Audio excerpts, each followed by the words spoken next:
My News 26 and the Rambler Sports Network. It's high school basketball. Coming to you today from the Wheelhouse in Boyne City High. This 26 Sports and RSN basketball presentation is brought to you by Wolverine Power Cooperative and Great Lakes Energy. Your local electric cooperative is looking out for you. Good evening and welcome to the Rambler Sports Network. We are live in the Wheelhouse for another Lake Michigan Conference matchup. We have the Elks of Elk Rapids against the Ramblers of Boyne City. And I'm Andy Bryant alongside Aaron Fritchie, and thanks for tuning in right now. If you're tuning in to us, that means you probably didn't brave the hellacious roads out there trying to get to this game, and that's why we do this, so you guys can safely watch the game at home. Well, Fritch, we got a good one here tonight. Hot conference matchup on a cold night, for sure. Try to heat up this gym in here. The gym's still a little bit cold. Need to get some people in here, but Elk Rapids sits second in the Lake Michigan Conference, and Boyne City third, I believe. And close game between these two teams earlier got postponed due to a power pole got hit and fell down, and all the lights went out in the gym. It was quite the spectacle. And so they had to make that game up the next day, and Elk Rapids came out with the victory. So going to be a good matchup. This is a team that Boyne City believes they can beat. Elk Rapids' star is, of course, Kendall Brown, the do-everything center point guard, and obviously jumping up here against Brooklyn Fitzpatrick. So focus is going to be on stopping her, but she has a talented group around her to pick up the slack. Elk Rapids wins the tip on offense first. What's going to happen is Jordan Noble for Boyne City is going to take the assignment of guarding Kendall Brown because she does bring the ball up. First outside shot by Elk Rapids off the mark, and there's a quick foul. Yeah, maybe a quick sign of what Boyne City's going to do there and drop the wing to trap in the post, double team in the post, and Miss Day left her open for a three, but Boyne gets a rebound out of it.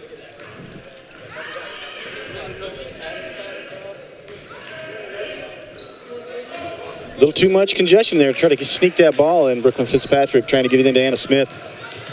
You got to get a feel for it, moving the ball around. So I like to start out the game with a couple of long possessions to kind of see what the defense is doing, get a feel for the gym, the ball, the floor, everything. And well, Drew Ancliffe for the Elks knocks down a three, and you can see what kind of happens. All the attention goes on Kendall Brown. Well, there's a drive by Avery Statt that goes out of bounds, but she draws a lot of attention, kicks out for a three. 2 attempts already for Elk Rapids in their possessions. One of them falls, and they're up 3-0.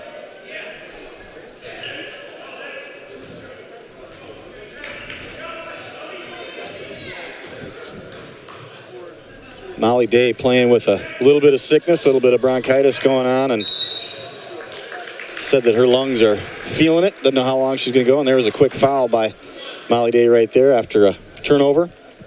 Well, I like the idea of getting her started then. That way you can still get some minutes out of her and give her some rests in between. Yeah, the idea is quick burst here tonight for her. See how long she can handle it. Go get a quick break on the bench, but one of their best defenders. Oh, man. Oh, they got Avery Statt ran into the screen, knocked the screener flopped, but they got they called it an offense. That's a really strange call, just a big flop. But drew the call. I give her credit for that. Well, you're always taught that, to go through those screens hard. If you can't get around them, try to go through them. But, man, they're really watching that, and they called a foul on Avery Statt. That's her first. See what Kendall Brown does, knowing that she's got Jordan Noble on her. She might go down here in the post, as she did, and she lifted that pivot foot. Yeah. We'd like to call that good defense by Jordan Noble, but I think Kendall Brown just got a little too excited and is dragging that pivot foot. Well, that's a tough foul on Avery Statt to start the game, but she plays pretty well without many fouls. She's aggressive and smart, so it shouldn't be an issue for her. Well, there's an over and back. Over and back turn. Is that what that was? Yeah, Avery didn't get established.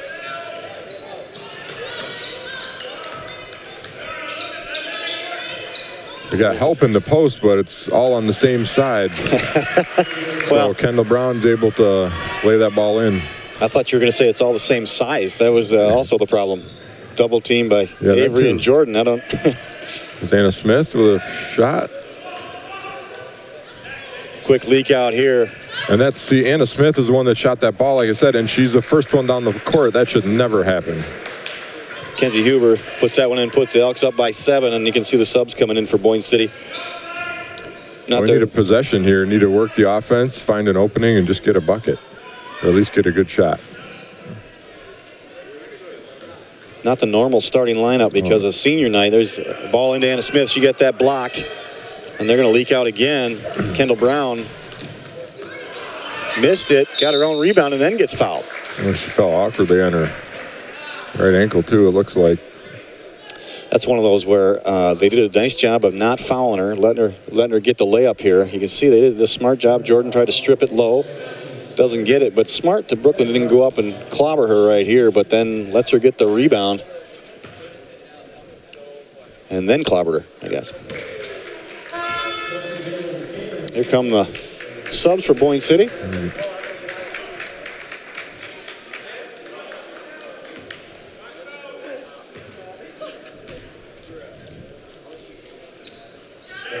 Nine nothing. Well, if you remember, anybody who went to the first game in Elk Rapids where the power outage stopped it early in the game, Boyne City was up like 10-3. Just got running on their offense, and a little different here tonight at 9-0.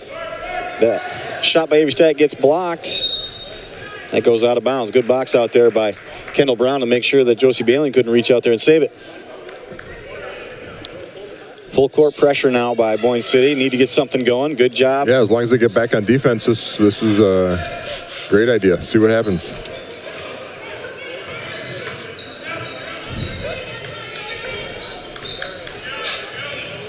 And this is the value of Jordan Noble. Guarding Kendall Brown, putting some pressure on her, making it a little bit more difficult. There's that kick out again for another three-pointer for Elk Rapids. That was by Shelby Scott. And they all can shoot. Like I said, they got a good cast of players around Kendall Brown that can shoot the ball.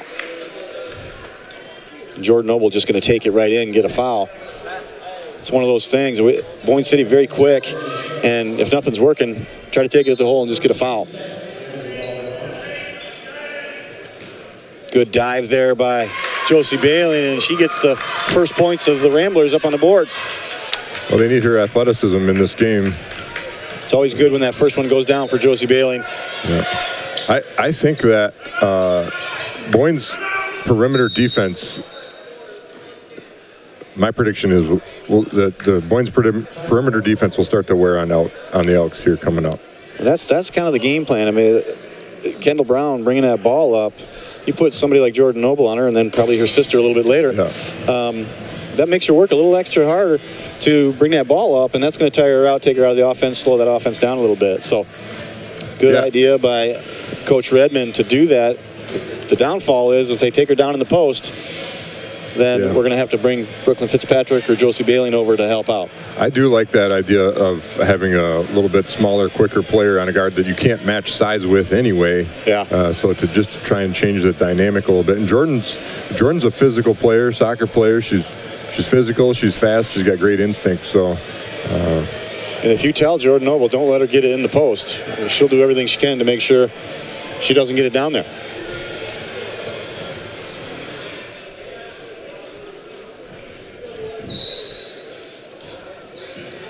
Look at the double team right there, and then Avery comes off of it. And when you get the Elks in a half-court game like this, you get a little bit more opportunity to make use of your defensive pressure. And, of course, the Elks take advantage of it right away. That's a nice play. That's right. Olivia Travis, nice cut right there. And Avery Stadt looking for that pass by Kendall Brown and just lost track of her man. And good job by Travis to slip through there. Good take by Jordan Noble. She's going to get fouled.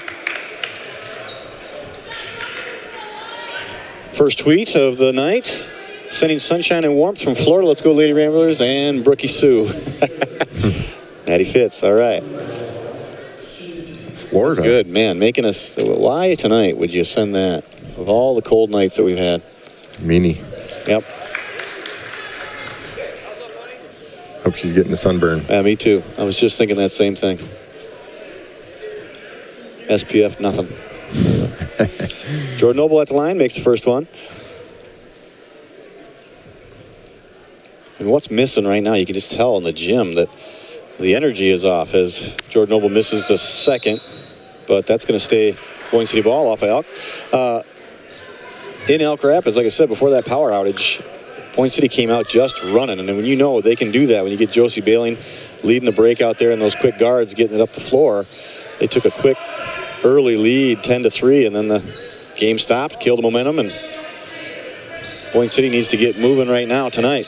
Well, you mentioned the quiet in here. The crowd is not that big, probably in large part due to the roads, but the whole sense of the day is a little off. The kids here in Boyne City had a half day. They had school this morning and then have been home doing who knows what since 11:30. And Elk Rapids, of course, had a long, cold bus ride, but apparently didn't affect them too much. Right, and the students here and girls were saying, I was asking all the players, what are you going to do on your half day? What are you going to do? And they, probably going to take a nap. I said, man, don't sleep too long. It's tough to wake up and get back into it because it's not your normal routine. You don't usually get a 2-hour nap in the middle of the day. So standing next to Jacob Robinson right here, and he just signed to Hope College to play football. So congratulations. You're not on air right now, but he's standing right next to me. So and he's wearing his Hope colors. That's right. So congratulations to Boyne City alum, just signed to go to Hope College and play ball. So congratulations to Jacob and all the Robinson family. Another tweet here, slow going on the roads from the UP today, but we're excited to see Brooklyn play in person. Yeah, if you can see him, he's right over here. This is, awesome up there in the UP. It's awesome they got Wi-Fi up there. It's awesome.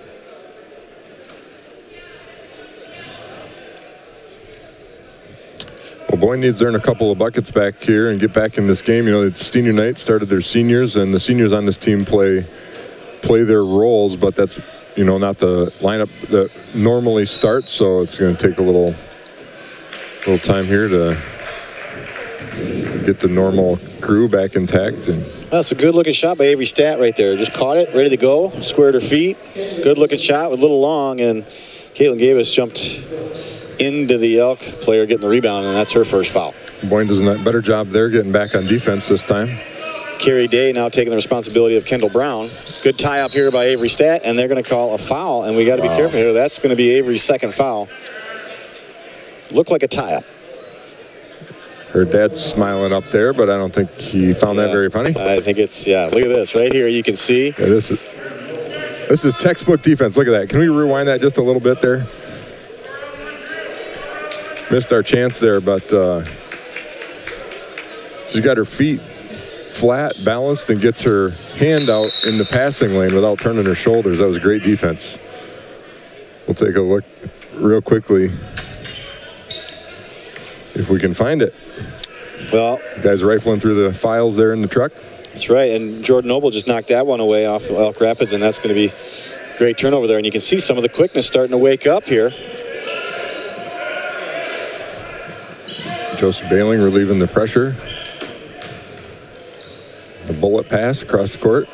One thing there for all you young kids too. I mean, if you get you're on offense and you get tied up right there, you got to flash to the ball. And right there, nobody was flashing to the ball for Boyne City. And we're going to take a quick look at this Avery Stat defensive play. Watch, she's got her feet lined up right sideways when she makes this three. I guess she doesn't, but she's got her arm coming across without turning her shoulders. So what that enables you to do is swipe at the ball without really giving up position. If you miss, you're still in good position. That's right. So many people reach across and then they turn their body, and then nice pass there into Kendall Brown and made that look easy. 16-3. One of the things she does really well is her awareness of where she is on the court. I mean, she catches and shoots under the basket and all in one motion.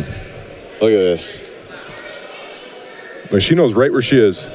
She grabs that ball and she's just right into her layup stance. She didn't have that ball in her hand for 1 second. And the other thing we saw in that replay is Josie Bailey didn't see the ball. When you're coming down and getting the paint, you got to find the ball. If you're sitting there trying to figure out who's got who, it's a quick, fast break. Yeah. You just got to stop the ball, turn and see the ball, then sort out who's got who. But well, one thing that Boyne has really improved on this year, and we've noted this along the way, is the girls' defense. Their ability to rotate and see their rotations ahead of time has really been good. So I feel like they're just a little slow tonight. There's Jordan Noble causes the travel. That was a good job. She saw that pass coming, got right in front of Kendall Brown, and Kendall Brown turned and didn't know what to do, and she traveled. So the quick feed of Jordan Noble again, causing another turnover for Elk Rapids. Reagan May in the game. Good. Nice job. Way to get it into Josie Bailey and Carrie Day. Just like that. And look at more good defense. Jordan Noble gets up there and turns the ball handler. And that's something that they can't give up. Kenzie Huber with another three-pointer. That's her second of the night. Everybody's focused on Kendall Brown and the ball, but you also got to make sure you're in good help side D and can close out. Excuse me. You got to have 5 players paying attention to the ball and their man and everybody else's man. It's what we spend the whole year working on. It's complicated. It is. But we've seen Boyne do a much better job of that. Huber just shuffling her feet right there. Quick look at the Kendall Brown three-pointer. We missed that pass, but, I mean, she had that whole corner to herself. She was wide open. It was nice. Her teammates do a really nice job finding her. And she does an excellent job being ready to attack when she catches the ball. Another tweet in here, loving the shirts, promise fulfilled. Yeah, Suzanne Sousaphone March got us these nice band shirts, and we're wearing them here tonight. Represent we told her that we would wear them if she washed her trucks for us this weekend. Right. So I don't that's think a great deal. And she didn't read the fine print, did she? That's right.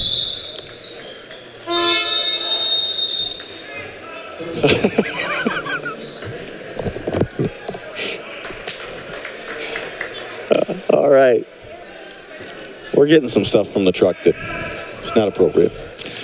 All right, 19-5. Elk Rapids ball, full court pressure by the Ramblers. Good defense there by Taylor Noble. Quick feed. I like this matchup here with Carrie Day and Kendall Brown. A little bit more size with Carrie Day. Is a little bit taller than Jordan Noble. Another three-point attempt. Off the mark, Fitzpatrick with a rebound.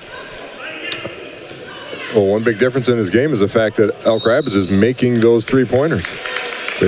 One good thing two, at least, about Taylor Noble is how quick she can handle that ball. She had no intention of, there's that last Kendall Brown layup. But that was the turnover on the travel. But Taylor Noble had no intention of shooting that ball against Kendall Brown. She just was going to go in and get contact, got the foul. That's the first foul on Kendall Brown. So good job by Taylor Noble to recognize her skills with speed. It's Carrie Day taking it right into the teeth. Beautiful take. Fitzpatrick with a putback. That was a great possession. We had Gabos prodding in the post a little bit. She made a couple of moves, didn't have a great option, passed it out, and Carrie Day with a great take. Boyne City now settling in a little bit, figuring out how to score, figuring out some of the defense here. See this nice take from Carrie Day there, and Brooklyn Fitz in the right spot, all by herself. Look, you can see Kendall Brown comes over to help try to block that shot, and leaves Fitz open for the rebound.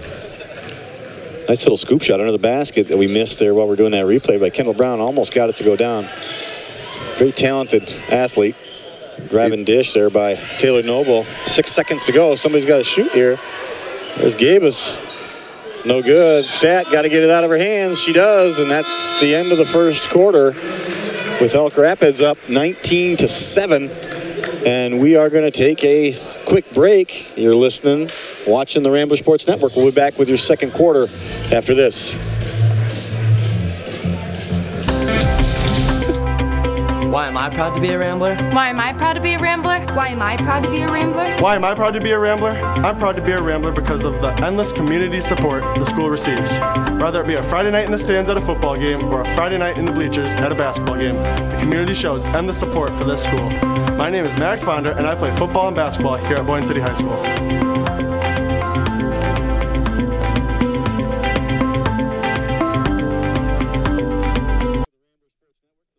Second half. All this first half is brought to you by Peak Aerial Imaging.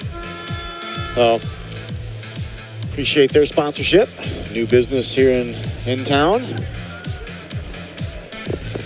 And just to let you guys know, while we have a break in the action, this will be replayed. Usually replayed on Saturday at 6 p.m. and Sunday at 1 p.m. on My News 26. Sponsored by Great Lakes Energy and Wolverine Power. So there's that last second shot I gave us. Start of your second quarter is Kendall Brown getting triple teamed on the baseline. Yep. And look at the Gabos and Stat running out of the triple team and back to their players.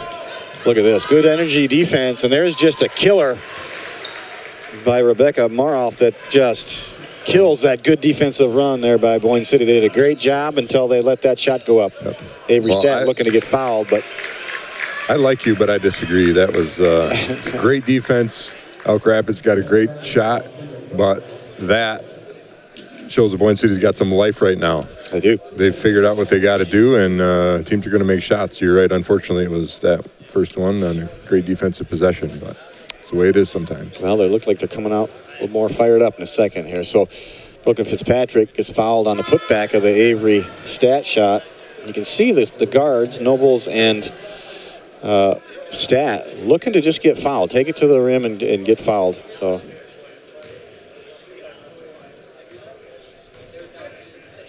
just got a text from Suzanne March that says that she will wash the trucks, but she can only reach the bottom part of the truck. Can't reach that high because she is short. Hey, you know what? I'll find you a ladder. You can climb up on a snowbank and do the top. Good defense again by Boyne City. Yep, much better possession. Brooklyn Fitz in the front of her post player there. Well, right now, Kendall Brown on the bench getting a breather, and this is a chance. There's a turnover for that Boyne City defense. Elk Rapids doesn't have their star in right now that just will get a bucket no matter what, or kick it out for somebody to get an open three. So good chance right now for Boyne City to go on a little run. Molly Day checks in. Jordan Noble checks in, keeping them fresh. Well, hopefully Molly Day saved some of her hot sauce, some of her aggression for Elk Rapids. I know she gave Taylor Noble a really nice black eye here in practice. It was Carrie Day that did that. Carrie Day. Yeah.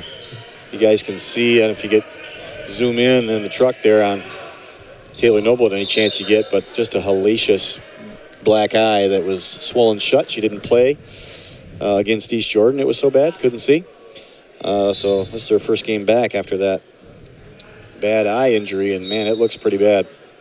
Avery Stat, a little bit of happy feet there, traveling on that. They need to get her back in this game mentally. She's a little frustrated with a couple of tough fouls and turnover there, but yeah, she is probably one of the best. Her and Reagan May, probably best pure shooters on the team, and they need to be looking for that little short jumper. You got to have a mid-range jumper and even a three-point shot.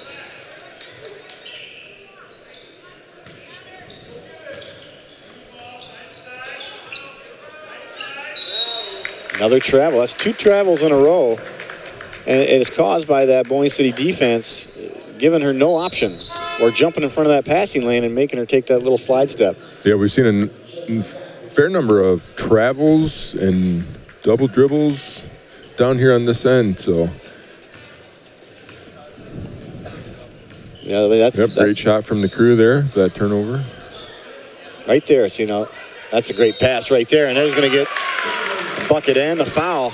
And Brookie Fitz does a great Kendall Brown impression. She catches this ball. If we get this, that was a nice view from the backboard cam on the other end, but you can see her. She's pinned the defense over here and turns immediately to her left. Now they get help coming across, but not in time to stop the shot. It was a really nice play. And a great feed, too. Yeah, that was, and it was quick. That's my point I was going to make is on those passes into the post, man, if you can do it quick, swing that ball, get it in there quick, and don't let the defense adjust. You can get somebody on your hip, and Brooklyn did that. Drop step quick before the defense could adjust and got the foul. So don't get it in the post and wait unless you're like Nick Ward or something that can just take anybody, triple team, double team, whatever. But so much better if you can just get the person on the hip and go quick. Kendall Brown checking back in.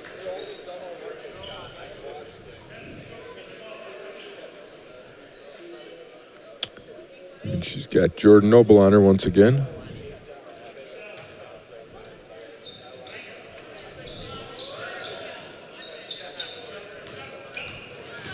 I like this with Jordan Noble fronting the post. They're just going to have to, Gabos is going to have to get over there earlier. Oh, that is a tough call.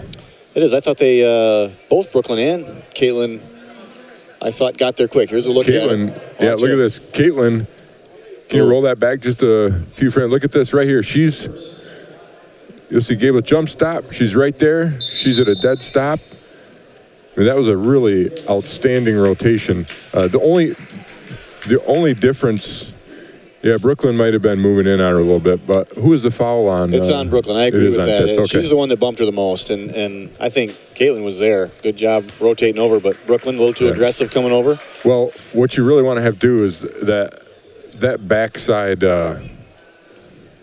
backside defender who's rotating over needs to get there sooner. It's a great look from the backboard cam.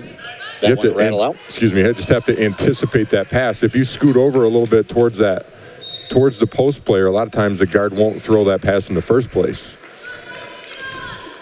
Well, Jordan Noble trying to, again, get to contact and a foul, and they called her for a carry on that one.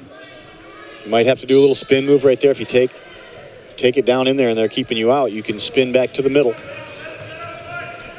Suzanne is upset that you shared her text publicly. She texted you instead of tweeting so that we wouldn't know how short she is. So like we've never seen her before. I don't think she can hide that.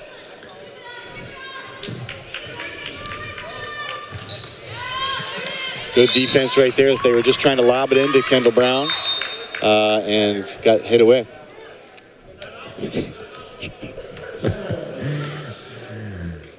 Well, from now on, Suzanne, you can reach us by tweet only. A tweet only.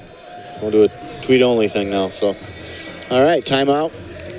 Break in the action right now, and maybe we can learn a little bit about peak aerial imaging and what they do for us and the community. It was very interesting. Well, as always, we're grateful to our sponsors who put the money up to help make this possible for all of you and all of us, and for all of the students working here, working the cameras, working the trucks. Yeah, we got to talk to Brock, our last broadcast, and he was on the hot seat. And man, it's very interesting that peak aerial imaging, new business here, and right away got involved with RSN as a sponsor. So we appreciate their business and have them come out.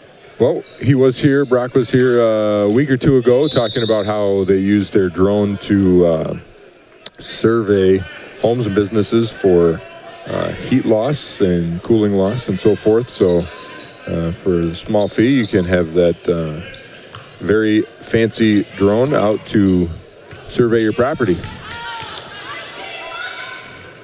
No call right there on Elk Rapids, and then Jordan Noble's going to go right in. And again, I think the officials have figured this out, that she's going to just use her speed to go into people, and that one she got called for a charge. Kendall Brown holding her ground right there, had her feet in front of her, and that was a charge by Jordan Noble. And a steal by Jordan Noble. And Avery Stack gets bailed out and fouled with a block, because that pass she was looking to sneak in there wasn't happening. That's a great replay right there. Actually, you can see this if you stop it right there. This was on a turnover, so Jordan gets the turnover, gets it to Stat, who attacks, and you catch Elk Rapids essentially out of position, and we haven't seen much of that tonight. Elk Rapids has played a pretty solid defense, and we haven't gotten them in the, in the fast break. But that was a good opportunity, like I said, to catch them sort of off balance and make an aggressive play. Avery Stat makes them both. 22-11. Look at this pressure here.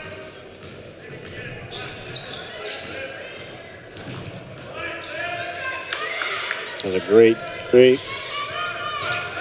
Oh, man. Nice backdoor by Kendall Brown. And Jordan Noble does a great job all the way up, giving her issues bringing that ball up, and then just loses her for a second. Backdoor cut.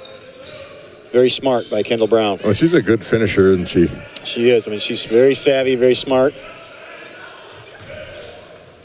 Oh, nice job. Caitlin Gabus a little short on that shot. Oh, that was a nice... Excuse me, go ahead. Yeah, let's take a look at Kendall Brown doing a backdoor cut here. Here, watch this pass right there. The defender, Jordan, turns her head to the right, and she goes the other direction. Yeah, watch right here. That's a great, nice job, guys. Look at Jordan turns her head that way, and Kendall goes the other way. That's what you're supposed to do to relieve that Boyne City perimeter pressure. It's a really nice take from Avery Stat there. Man, almost an impossible angle right there for Avery Stat to get that one around and then get fouled by Kendall Brown, and that's... Yeah, we talk about on offense when you're playing one-on-one, going off the dribble is just trying to get your shoulders past the defender, and you can see Avery is just ahead of Kendall Brown there on the dribble. Yep. Beautiful job, guys, in the truck. But you can just see she just gets her shoulder on. She's able to sneak all the way around to the rim. And that makes the free throw. Now it's 24-14, and Kendall Brown has 3 fouls on the bench. And Boyne City's within 10. So remember that moment right there. That's a huge moment in this game. A great help by Brooklyn Fitz. Carrie Day's got to get in there and give Black Eyes some more. And travel. Wow.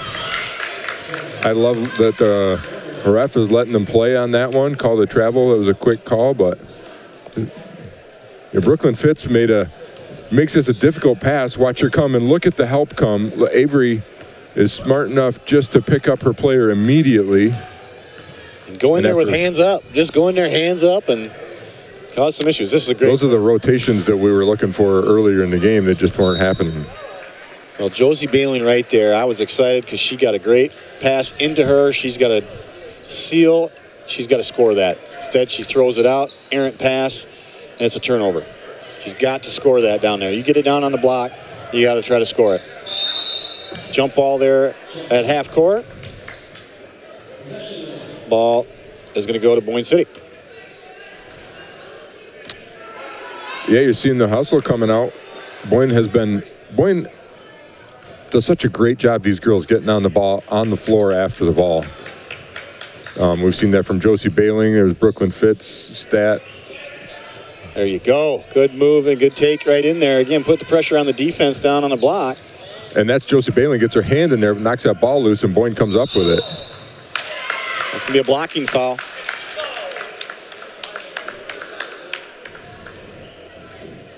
Yeah, she was sliding. She had her feet set. She has her feet set here, but you can see her body starts to lean right before the contact happens. So right here, she kind of leans in. Otherwise, that might have been a charge because she did get her feet up there. It's a smart play. That was a good call, too, by the ref. The officials saw him leaning. A good call by the officials. But, man, very, very savvy, smart play. Yeah. You got Avery Stat barreling across top of the key. Slip in there and see if you can get a charge.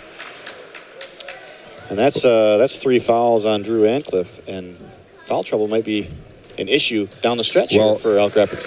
What's going to happen in the second half is those girls are going to play coming out of the gate, I would imagine. So this is Boyne's chance to really get back into this game in a hurry. You got the lead down to 9 points. 3:20 to go here before halftime, and yeah, they got to capitalize on these last 3 minutes.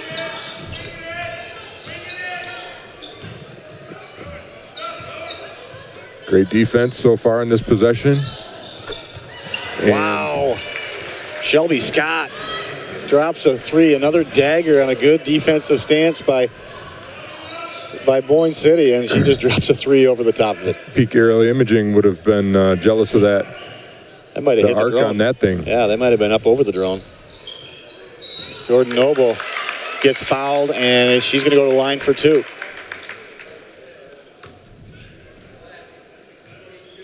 Watch this crossover right here. She goes in between the defense,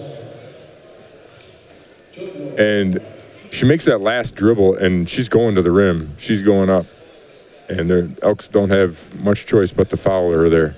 Watch this crossover right there, right between the defense. Really a nice take.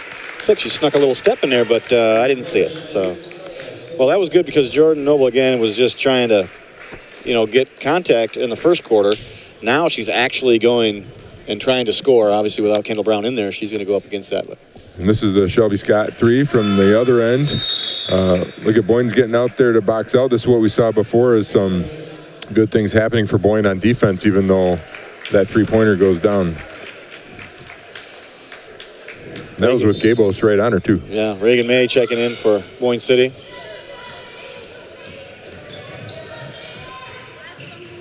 Good ball handle in there by Monica Gregorski.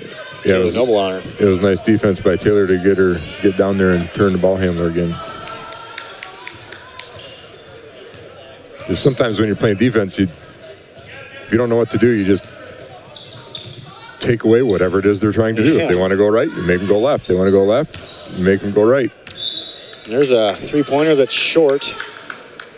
And right now, lead is 10 for Elk Rapids, and Boyne City's got to capitalize and score on every possession they have. Try to get some steals and cut into this lead before halftime. And they got to go quick. Scissor play out of the Ramblers. Gabos coming across. It looked like Michigan State there for a minute. Yeah. Elk Rapids can be content if they can hang on to the ball to just stall, but turnover there. And here's Jordan Noble going right in again, doing a great job of getting contact. And hey, trying to look at that. Trying to do a Jordan little sportsmanship and pick her up. Help MHSAA her up. would be very proud of the sportsmanship there. You betcha. Nothing beats good sportsmanship, according to the MHSAA. A great game in sports is when your team puts it all together, but it's not just about how you execute as an athlete. It's also about how you execute as a person. Jordan Noble, nice job. It's showing good reflexes and respect, confidence in character, skillfulness, and sportsmanship. Now that's a great game. Nothing beats good sportsmanship.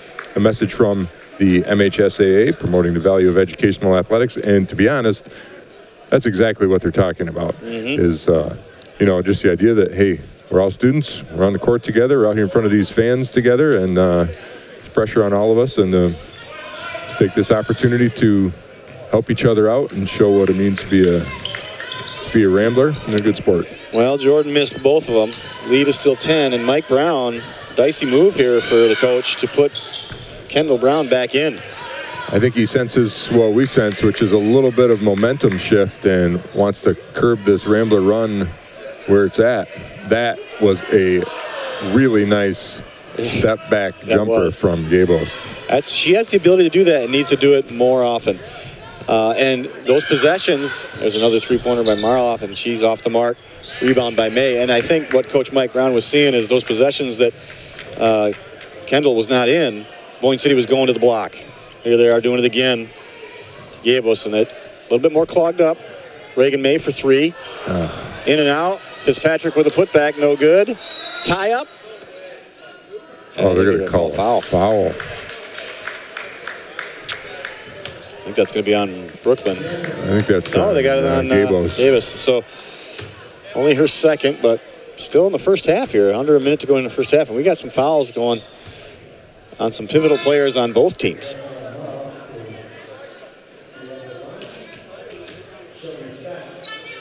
Rebecca Maroff at the line to extend this lead. Good tweet there from Lauren Fitz. Getting all the Fitzpatricks.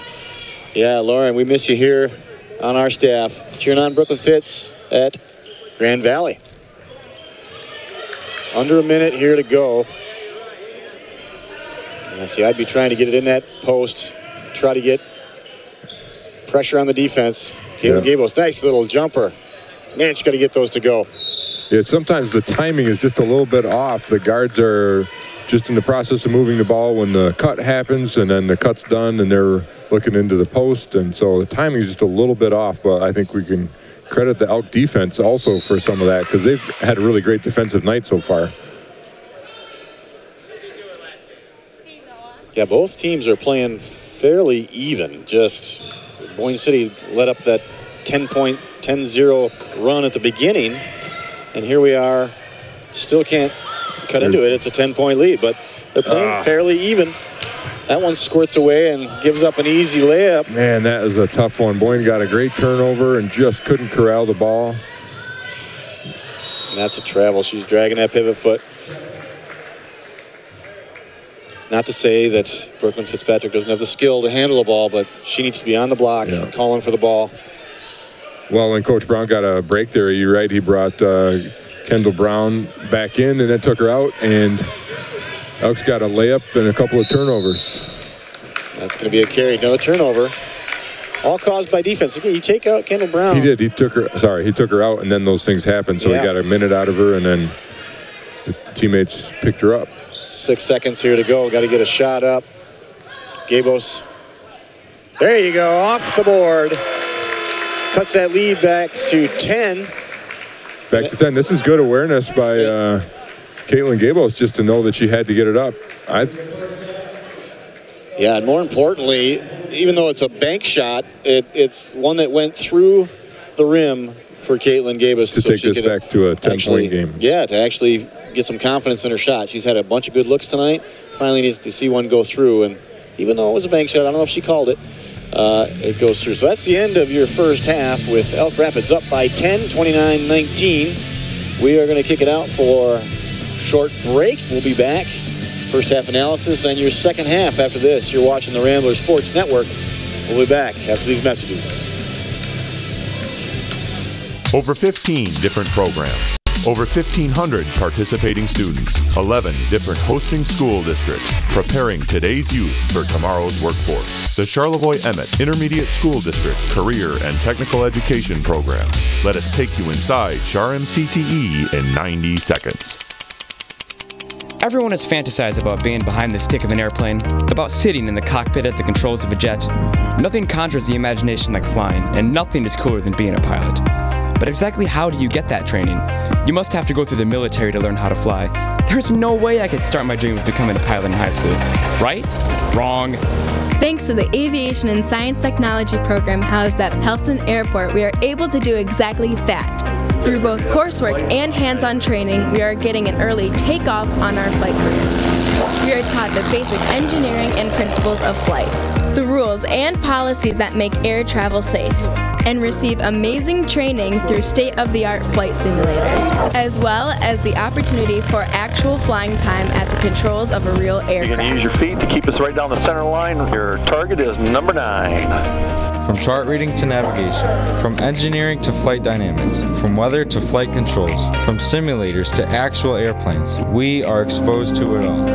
Whether we are planning on entering training as military aviators or entering the booming civilian aerospace workforce, the Aviation and Science Technology program allows us to fly above our competitors coming out of high school. All right, 729er golf, right? 729er 5 golf. All right, go. Boyne City traffic, Cessna 729er 5 golf, left base. Niner, Boyne City. Niner, Boyne City. Okay. Thank you for checking out CHAR-MCTE programming in 90 seconds. For more detailed information on program locations, how to enroll, and programs that might be right for you, visit your local high school counselor or contact the CHAR-M ISD Career and Technical Education staff.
Boyne City High School, this is Jen.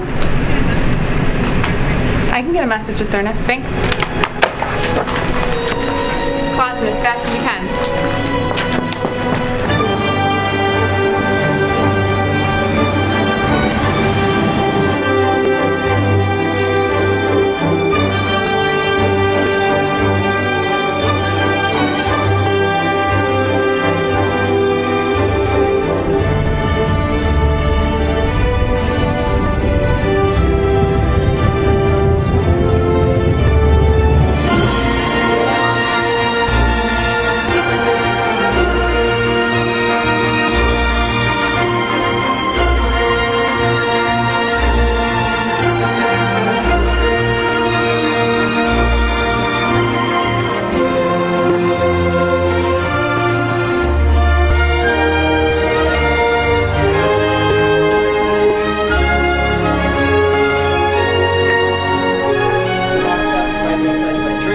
-2 plus. It's told to bring this to Thurnis. All right, Thurnis, up here. Paper.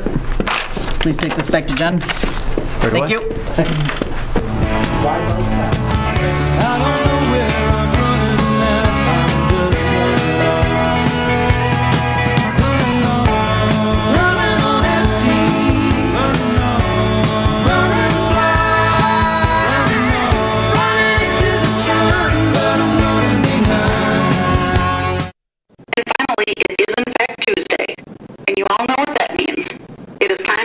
Article 7B, Subclause 21, Amendment F in the BCHS Handbook. Dress code. Okay, you know the drill, guys. Dress code check. Everybody up.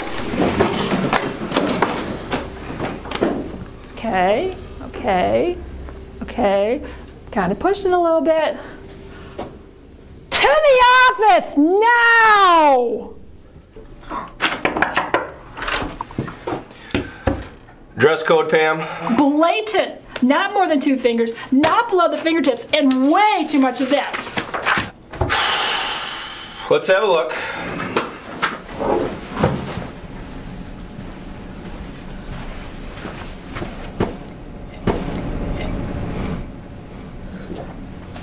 I don't see a problem with it. That way.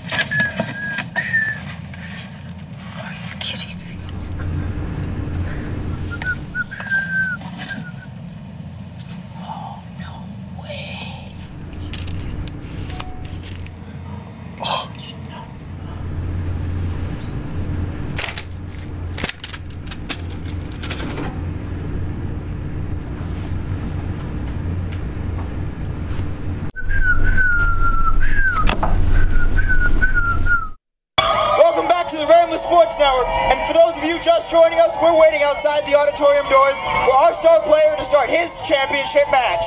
This legendary matchup will start in just a few moments, and as you can see behind us, the fans simply cannot wait for the big moment to arrive.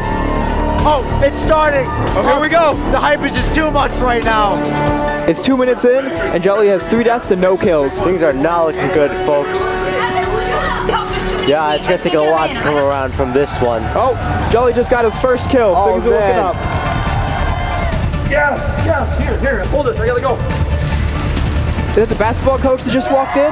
He came in just the right time. The tables are just turning in our favor. If he can turn this around, this will be the biggest upset in Boyne City High School history. You can say that again. Oh, here it goes, here it goes. He just won the game. Oh, victory! Yes, he won. Gosh, I can't believe it, ladies and gentlemen. We are witnessing history right now. This is probably the greatest thing we'll ever see. Oh my God, Jolly has done it! This is the greatest moment in arts and history.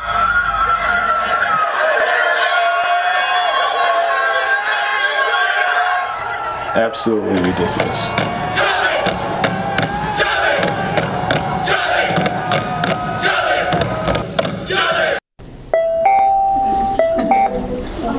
Dude, Pikachu is the best Pokemon. Pikachu is the lightning god.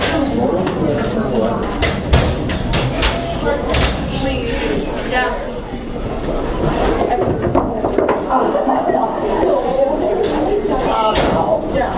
Better not.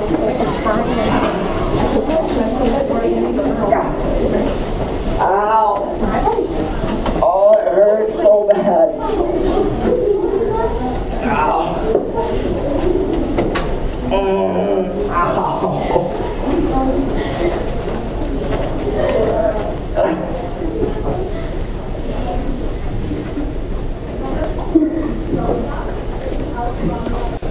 Welcome back to the Rambler Sports Network.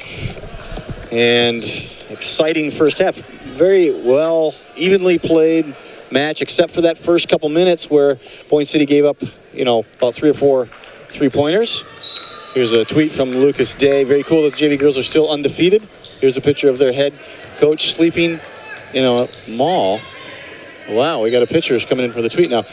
But very evenly matched for the rest of the first half. And still at that 10-point margin for Elk Rapids, and we got some of the stats. Fritz, you want to share some of those early stats? Well, there's a turnover for Elk Rapids first there. Go ahead. It was pretty even in a lot of ways, with the couple exceptions. The one thing that stands out is Elk Rapids shooting 4 of 7 from the three-point line, which is quite impressive. According to these stats, Boyne is winning the battle on the boards, and both teams have Elk Rapids 13 and Boyne City 15 turnovers. Plethora, we'd call that. Plethora of turnovers. Plethora. And I stuck my head in the Rambler room while the girls were getting ready for the game earlier. And Coach Bailing was saying that their goal was to be 15 turnovers or under, so they're at their limit right now. Yeah, no more turnovers for the rest of the game. But both teams, lots of turnovers. And again, 57% from three-point line for Elk Rapids. And that's the difference right now. That early spurt at the beginning brought up that 10-point margin, and we're still there. Oh, Jordan Noble threw a nice pass right under the basket, and there was nobody there. Yeah.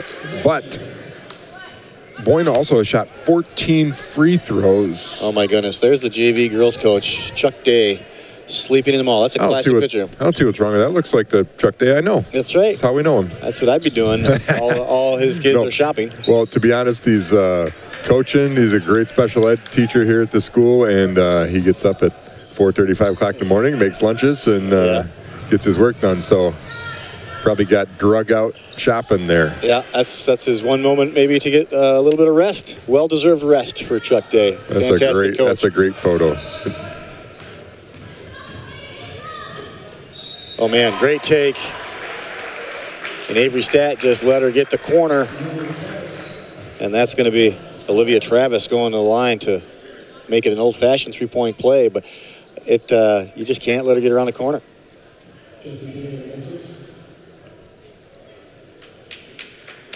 Yeah, that foul was on. It was on Gabos. Yeah. Oh, they did. Yeah, they did give it to Gabos, and that's her third. Yeah, you can see she just brings her arm down right there. Travis completes the three-point play.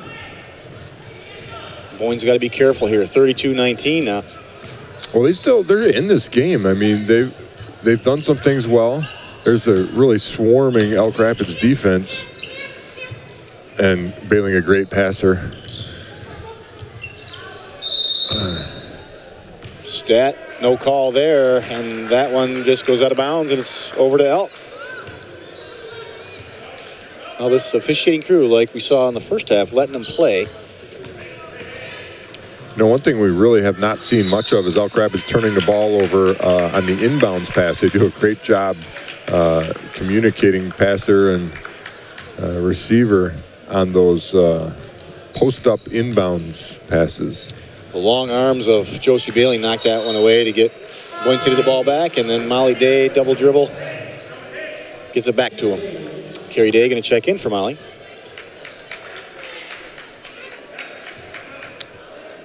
Watch this defensive pressure here on the inbounds. I just lofted it over. Figured out that they can just post up these small guards. Nice help from Jordan Noble, but she leaves Kendall Brown, and Boyne able to recover. There's that quick pass in and the defense can't adjust quick enough, and it turns into a foul with the bucket. And Josie Bailey just didn't do it quick enough. I saw that in the first half, where you got to get that ball in quick. Once you reverse that ball and you got the angle to your post player, get it in quick. Defense can't adjust. Watch Josie Bailey. Here's the problem. Once she catches that ball, Boyne's not going to stop her. So this help needs to already be over there in that spot where Kendall Brown wants to catch the ball. The help needs to already be there right now. The help needs to be down there so that pass doesn't get made in the first place. Make somebody else beat you. Yep, Kendall has proven that if she catches it, she's going to score. Good opportunity for Brooklyn Fitzpatrick. Just didn't find it.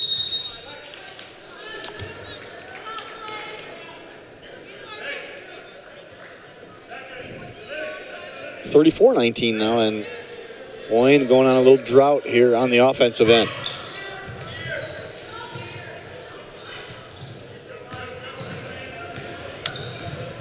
Yeah, Kendall Brown's a really impressive ball handler for her size. Look at that crossover and yeah, she does. Confident dribble. Kendall Brown is a senior. That's right. We've seen her for many years battling against the Ramblers, and always impressive. Tremendous athlete. There's a three-point look that's off the mark.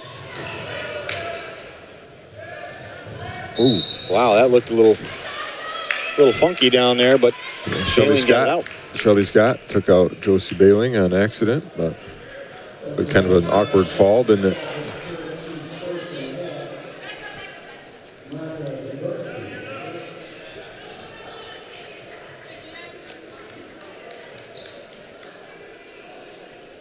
Little zone here for Elk Rapids. See how the Ramblers deal with this.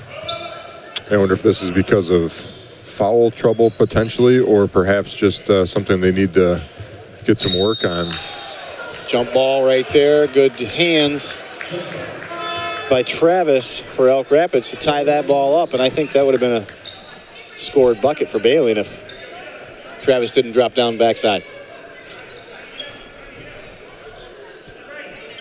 I like that zone offense with Brooklyn Fitzpatrick and Josie Bailey doing a little high-low, and that's going to be a foul on Carrie Day. You just can't go after that one. Kendall Brown's taller than her, can jump, and you're going to have to go through her to get that one, and she did, and picks up her second foul.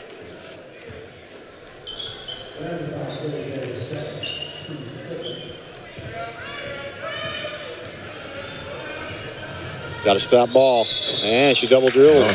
Yep. Rare mistake there by Kendall Brown.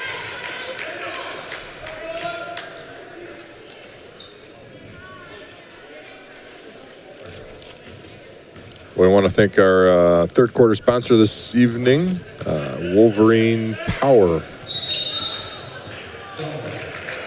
The timing was off on that one. Avery Stack got caught up there and didn't have anybody to pass it to.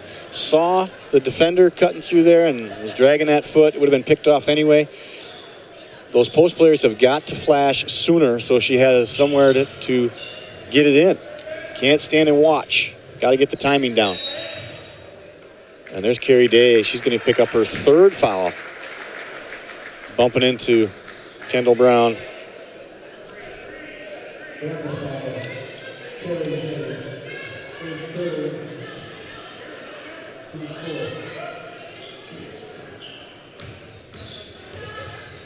Oh, man, that was an awkward-looking shot.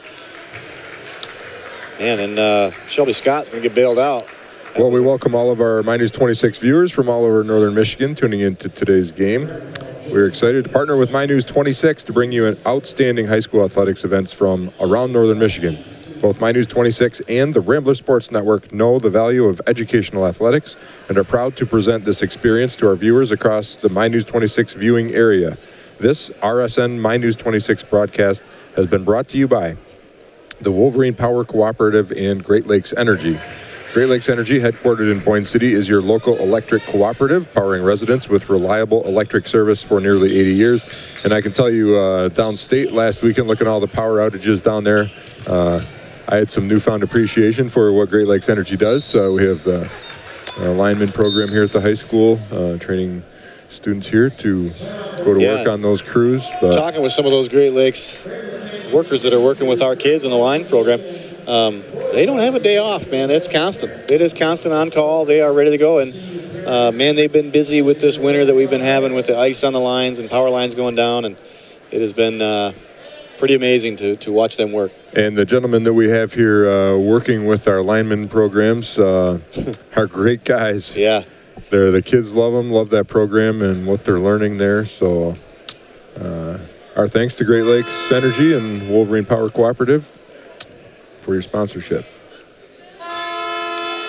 Well, on this zone, for all of you out there, you young kids that are watching against the zone, you got to move that ball quick. Last possession, Boyne City did that and got a pretty good looking shot. But you got to move the ball quick because that zone is just going to be moving, and you got to stay ahead of it. If you stop and wait, you're letting that defense come back. So move the ball, swing the ball, find the gap. Who doesn't rotate fast enough? There's a good swing right there for Reagan May. Good look for Reagan May, but it's a little long. There's Kendall Brown running the floor again, and that's going to be another foul. If that's on Carrie Day, that's her fourth, I think. Well, that was a nice. Excuse me, go ahead. She just, Carrie Day got her money's worth real quick. Picked up about 3 fouls in the last 2 minutes. I was watching that last play. Brooklyn Fitz coming across the lane towards the ball and drew the defense to her and opened up Reagan May for that 3. So it's good to see a little bit more movement. Well, that foul was on Josie Bailey, and that's her third. So foul trouble starting to mount. Boyne with 6 fouls already in the second half to the Elks 1. So you're right, Elk Rapids is catching up on the free throw line as well. Those quick feet of Jordan Noble, you can tell, you can see it in her eye coming right at us here. You knew she was going to go up with that one. And I was standing, the ref was right between the play and us here, and you could see him preparing to make that call before it even happened. Just that's what happens when you put the pressure on off the dribble, that you put the refs in those positions where they got to blow the whistle. So it's a smart play. It's kind of been one of our mantras here on the Rambler Sports Network. You got to put the pressure on the defense. If you just pass the ball around and look at them, they don't have to do anything. So the Noble twins have definitely put the pressure on the defense here tonight. Nice look from the backboard, Cam. Brooklyn Fitz can't quite come up with it.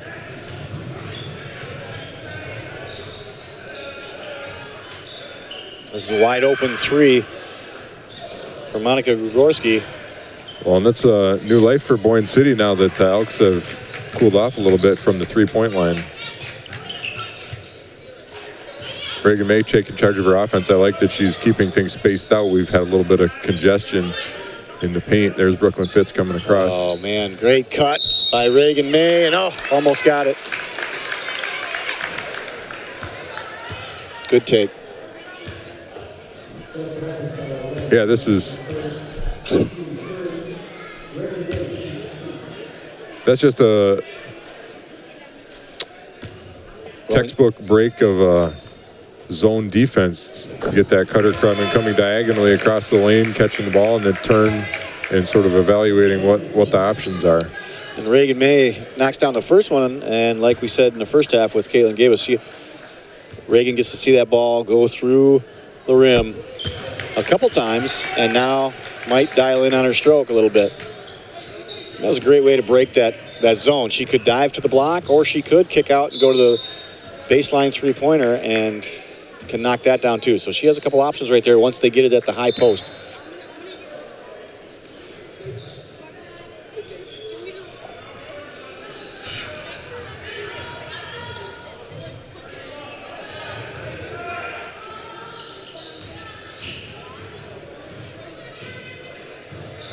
Good ball movement by Elk Rapids. Took the words right out of my mouth. Waiting for the best shot. I don't know if that's the one they wanted, but put the pressure on right here. Good screen. Good defense by Kendall Brown. It was. Yeah, all she had to do was stand there basically and go straight up. Well, it was the right play from Stat. She was trying to do what we were just talking about a minute ago, trying to make the ref blow the whistle, but that was a good no call, and as you said, good Kendall Brown defense. It was, and Kendall Brown's got 3 fouls, so I would have done the same thing if I was Avery Stat. I'd do it again right here. Jordan Noble for 3 was right on line, It coming sure right was. at us. Just a little short. The shot, not Jordan.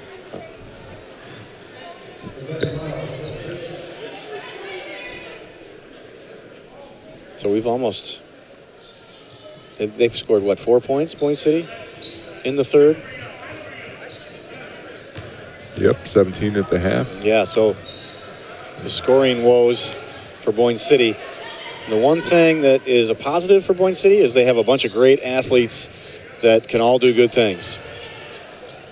The one downside of that is they don't have one dominant player that puts the ball in their hands and says, I'm going to get a bucket. Closest thing we have to it is that right there, Avery Stat, and she's going to go to the line.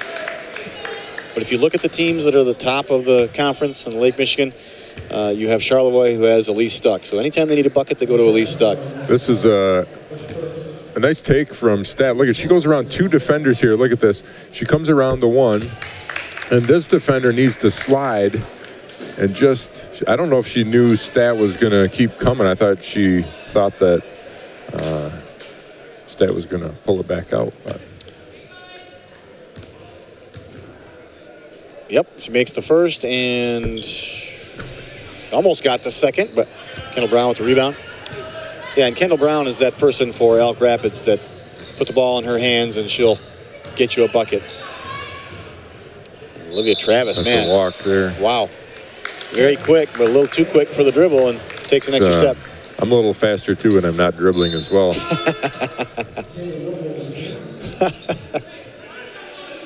Yes. I shouldn't say that. I should say a little less slow. Less slow, yeah. You're fast, and I don't know. There it is. Good high, low. Good high, low. That's the play we were just talking about. It just, you flash the play. We're going to see this replay. Guys in the truck are on it. They are, man. Replay. Brooklyn Fitz flashes this way. There it is. Right across the paint up to this high post area. And look at Carrie Day is just wide open. So what happens is the defense all turns their heads this way. The defender looks this way. And Carrie Day is wide open right there.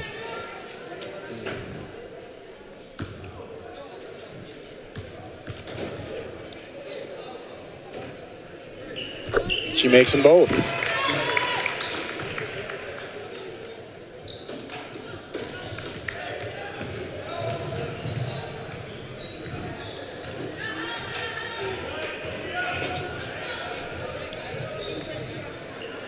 Wide open 3, but decides to drive and shuffles the feet before she goes. So Jenna Wilkinson turnover for Elk Rapids.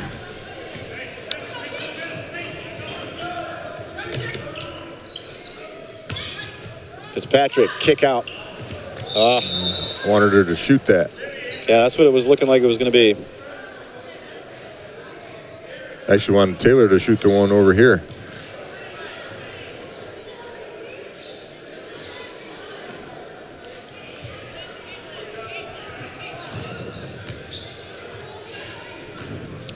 And Elk Rapids guards really communicate well in their passing, don't they? I mean, they make so many passes and so many accurate passes. That one, just a great passing team. So Olivia Travis and Kendall Brown pretty much are handling the ball, and then all they have to do is kick out to these shooters. There's a turnover right there. Jordan Noble's going to take this all the way.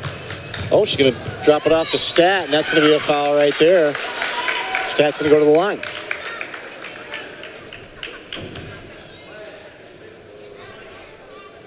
Yeah, take a look at this replay right here.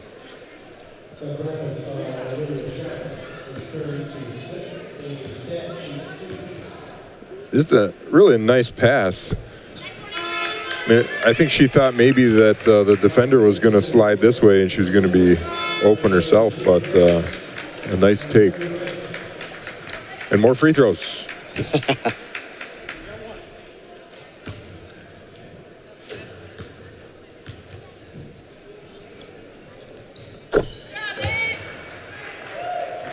Makes the second. Now it's 38-25, under 20 seconds to go here in the third. Reagan May now on Kendall Brown.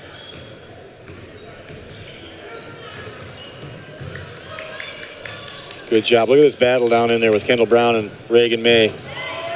Reagan May's not going to give in the post.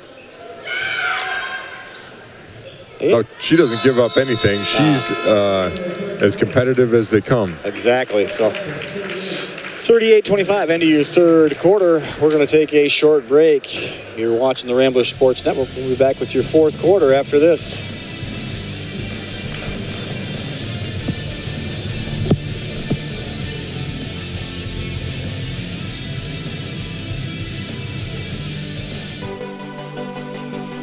Why am I proud to be a Rambler? Why am I proud to be a Rambler? Why am I proud to be a Rambler? Why am I proud to be a Rambler? I am proud to be a Rambler because of our Rambler Sports Network. RSN broadcasts many games throughout the year and captures some of the greatest moments in sports history here at Boyne City High. RSN is run by a TV and film class here called Visual Imaging. The Rambler Sports Network has won all kinds of awards and is a great way to show our community and surrounding schools what we do here at Boyne City High School. My name is Annabelle Seeley and I play volleyball and tennis here at Boyne City High School. Hi, my name is Annabelle Seeley and I play volleyball here at Boyne City High School. Thank you for watching the Rambler Sports Network on My News 26. And your final quarter of the game. Elk Rapids up 38-25. And Boyne City right there playing even, but just cannot get it going on the offensive end.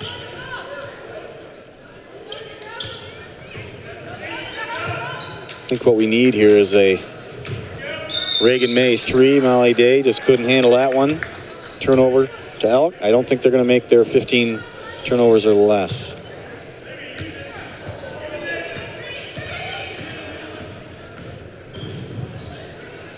Oh man, good post up right there. I thought she was going to take that up against Avery. I'll tell you what, Shelby Scott definitely has the green light to shoot threes. Apparently she does, huh? She is their three-point shooter. She had a couple, but she is definitely testing the water over and over. Yeah, I don't know what the I'd like to see the math on what the average points per possession is in this league in girls basketball, because I wonder, you know, if you go out and shoot 2 for 10 from the three-point line, if that's worth your time, and I would imagine that it is. Yeah, well, Coach Mike Brown, I think he's testing that. And they definitely, when they get that ball, all the Elks are looking to shoot. This one's probably going up. See, look at that. She's been close a few times, but hasn't really lit it up here in the second half, but not afraid to shoot. No, but she's very consistent. She's around right on the basket almost every time. Very consistent, like shot, stance, everything. So yeah. She's worked on it. You can tell. She in their practices and offensive series, they have sure she works on it. Well, that's a good point, you know, for all the young players, that you have to practice a shot so that it's the same all the time. It makes you more consistent, and it gives your coaches that confidence, letting you shoot it when they see that. There's another one. See, they're ready to shoot right away. Avery and Kendall go down in the heap. Takedown. No call on that. I don't know what they would have called, but other than wrestling. Greco-Roman rules, I don't know. But Stat looks like she's a little winded. Yeah, she's been doing a little wrestling down there as well. She's been sort of struggling tonight. Not that she's played a poor game, but she just seems, she had those 2 quick fouls earlier and an early turnover and a couple of strange calls. She just seems like she's kind of fighting it tonight. So, but kid with a great attitude and a great work ethic. Well, speaking of the devil, she's going to get a little break right there. I think Coach saw what we both just saw. Her hands on her knees. Give her a little breather. Bring her back in for the end of the game. She's, of course, a runner, a great cross-country runner. See, now that if you see these passes that move the ball, that skip pass all the way across to Molly Day a few seconds ago, you got to be ready to shoot. And that's one thing that Boyne City girls are struggling with confidence-wise of outside shooting. But I'll tell you what, I love this possession. Boyne turns it over, but I mean, they made more possessions in that, more passes in that possession than they have in the last couple minutes. They did, and did a good job moving the ball, and like we said earlier, getting that defense to move and trying to find the gaps. And when you find that the defense is behind, you got to be ready to shoot. Well, it gives your own defense a break. And if you watch Boyne pass the ball around like that, or Elk Rapids when they're on offense, I mean, the offense does not have to move as much as the defense. So you actually get a break doing it. It's a great tactic. But you got to be able to get a shot off at the end of it. You got to shoot. It's 39-25. You can't pass it around forever. If they get a gap in the defense, they got to be able to shoot. And I just don't think they have the confidence yet to take outside shots. Right. But that was a nice possession. They got the ball down here to Bailing in the post, and she just was not able to find a shot. But they tried some different things. They looked at the three, looked at the drive, looked in the post. So right here, now dump it. There you go. That's a great shot. And she's had that shot open a couple times, and you pointed out that she just has been tentative. They have been tentative, so right on the That's what happens. That's a quick shot right there. Now it's a turnover, and see, that's some quick offense right there. Yeah, this is Taylor Noble just inside the three-point line. And that was, if you look at the passes before, I mean, it came... If you're ready to shoot it while the defense is moving, you just get that much more space to do so. Well, and it puts points on the board quick, and if she knocks that down a few times, they got to come out. They got to close quicker, and that's going to open up Bailing and Fitzpatrick in the paint. Right now, they're packing it in. Molly Day, look at that. She has got to be able to take that shot. There's Taylor feeling it. I'm glad she took it. Yep. Glad she took it. Absolutely. Otherwise, they're just going to pack it in the paint. They're going to pack it in the paint all night against Boyne City. Got to close out. And somebody's got to step up and take her. Bailing should have slid down and covered up the open player. Or somebody's got to get out there quicker. But again, Elk Rapids has not shot the three well. I don't know if they've made one in the second half, have they? I don't think they have. They definitely have tried. But I think Boyne City is missing opportunities here. Elk Rapids has gone cold. And Boyne City's not being too aggressive. This is a shot right here. That's a good look. It's the same shot that Noble had just a couple of possessions ago. Another one right here. No need to go in. No need to go in. Just shoot that three-pointer. One of the better shooters on the team. There's Bailing putting it back in. Elk Rapids with a quick timeout. Injury. They got an injured player. Yeah.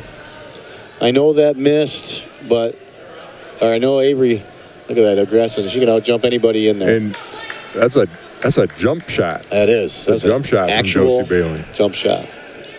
And this is a great. I mean, Boyne had three players on that ball. They have not gotten all the bounces tonight, but when you get three players around the ball, chances are you're going to find it. Yeah, increase your odds. Oh, good tip pass by the long arms of Bailing, and she's got to get down with Jordan. She got her backside. She was looking for contact, and it never came. Look at all the white jerseys down there. Come on. How many chances you get? Oh, that's going to go off Avery stat. Positive. A lot of white jerseys down there getting rebounds. Negative, they did not get the bucket. That was stat there on the original take, right? And she thought she was going to get, Jordan Noble, thank you. And she looked like she was going to thought she was going to get hammered, and the girl backed off, and she didn't know what to make of it. Awkward shot. That's tough, because that would have cut it to 9. And mentally, when you're looking at that scoreboard and it's 40-29, you feel like you're way down. You look up there and it's 31-40, you feel like you're right there with 4.5 left to play. I mean, there's plenty of game left. That would have been a big point right there. Well, Elk Rapids had an injury of some sort, and they look like they're tiring a little bit. Yeah, and Kendall Brown, 3 fouls, can't be too aggressive, although she's very smart and knows how to play in foul trouble. And with her size, doesn't have to go after anything, block it and swing at it. She's just standing her ground and being tall against these shorter, quicker guards, and it's causing problems without getting her in any more fouls. But I'm going to go back to it again, because there is a dead horse that I would like to beat. Please do. I think these Boyne City girls, and we've seen it a couple times, especially on this zone, they have got to take that outside shot. I mean, Avery Stat, aggressive player, quick player, great ball handler. She's got a wide open 3 with Elk Rapids with a big lead. She's got to take that shot. She's got to take that shot. Instead, she drives it in. Hopefully, PETA didn't hear you eating that dead horse. Well, yeah. Well, are they worried about the dead horses or just the live ones? I don't know. I guess if it's already dead, to check that out.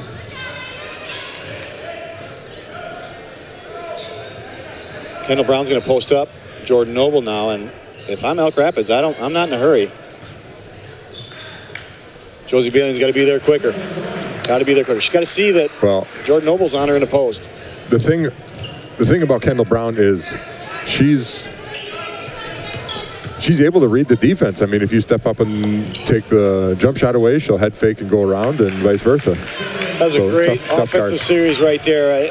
A skip pass over to Carrie Day. Carrie Day takes a dribble, gets the defense adjusting, and Brooklyn Fitzpatrick, just a great dive from the high post and gets the bucket. 31-42 now, and still within striking distance if they get some turnovers. And Elk Rapids is going to take their time here. And good defense by Jordan Noble.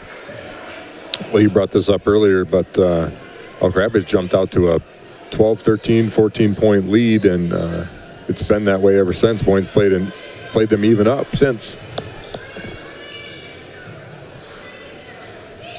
So when you go back and look at this game with your team and that's going to be the difference. Watching the film, you say, hey, watch these first 5 minutes. It's that's where we hurt ourselves. Yeah, they're going to burn some clock, I would guess, but if they get any distance, they're going to shoot a three. But yeah, you can see Coach is going to slow them down right here with 3 minutes to go. It's burn clock. And with the ball handlers and the passing that Elk Rapids has, I mean, it's a good tactic.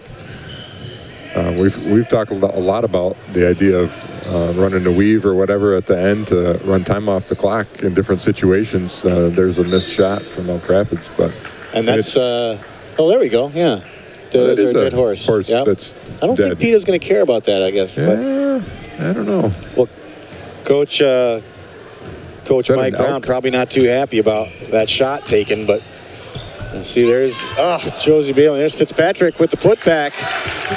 I think she got that because Kendall Brown, I think, just stopped because that shot by Bailey looked like it was going in. But Bailey is so aggressive and so quick and so strong that her shots are just not that soft. Exactly. But she can get it up there and very talented. Oh, good steal here. She's got somebody on the backside. Gets it to Carrie Day. Oh, what Day. a nice pass. Oh, nice soft pass, easy to handle. We'll probably see a replay of that, but you can watch Jordan Noble's eyes, and there's an Elk Rapids turnover. So all of a sudden, it's a 7-point game, and Boyne City has the ball. Now, this is a place where you need to get a bucket. You need to get a bucket, keep the pressure going, get the momentum completely shifted over, get them excited. Still in that zone. You got to get one here. Be smart. Into Fitzpatrick, and she gets it. Unbelievable. 5-point game with under 2 left. Oh, and Bailey's going to turn and get that. Boyne is going to get a jump ball out of that. They threw it to Kendall Brown on the run. I think they're going to call timeout right there, which is probably good because they probably would have called Avery Stat with a foul. I don't know if she had position, did she? Or had possession? Here's a tweet from Brenton Fitzpatrick coming down from Marquette. He's been tweeting us just about every broadcast, and he is in the house. In the house tonight. Yeah. Just talked to him at halftime there. He said he driving down. So wait, he's tweeting from the house? I think he is. We told him that, he said I can still tweet, but I'll be in the building. Well, if you're out there listening, someplace interesting or not interesting, shoot us a tweet. Let us know what kind of hors d'oeuvres you have out tonight. Who shoveled your driveway, and anything else that's on your mind. Well, the Boyne City girls, we talked about this. They were 10 points down pretty much the whole game after they gave up 10 quick ones early and just haven't chipped into it. And in the last minute, that's who there. It's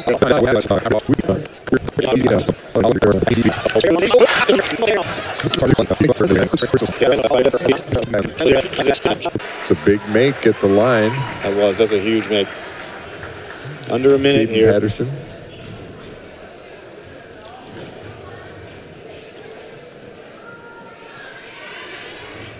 Well, 44-39 now with those 2 free throws by Grigorski, and Boyne City had cut it to 5, or cut it to 3, and then fouled, and Grigorski knocked down both free throws. So back up to 5 points, and it's going to be Elk Rapids ball right now with 46 seconds, and Boyne City's got to get a steal here.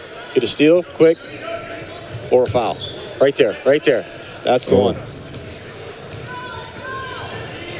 Some of these kids that haven't handled the ball, Travis, Kendall Brown, and Grigorski, I'm not following them.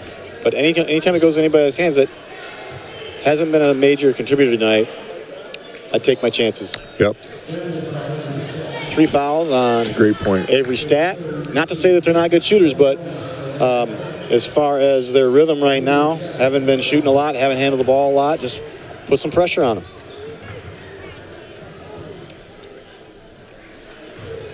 Or go with Olivia Travis. That's tough. I mean, we watch this stuff all the time in pros and college and knocking down free throws in a stressful situation. These are still high school kids. Yep. That's a big moment. So a 6-point game here, 36 seconds. Boyne's got to get up the floor and get a shot off. Good shot here as quickly as possible. Gets to Bailing. There you go. Gonna have to shoot it. Burning clock, and then they didn't even get a shot attempt. Well, you don't have to have a 3 at that point, but if you got a 3, you better take it. Yep. And they had a chance there for a 3, and Bailing's going to commit the foul. 13 seconds to go.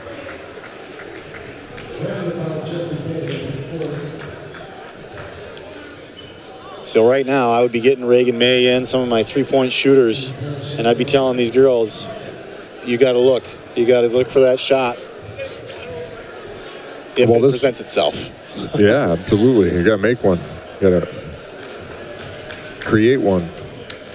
But this is a great comeback for Boyne. They started slow.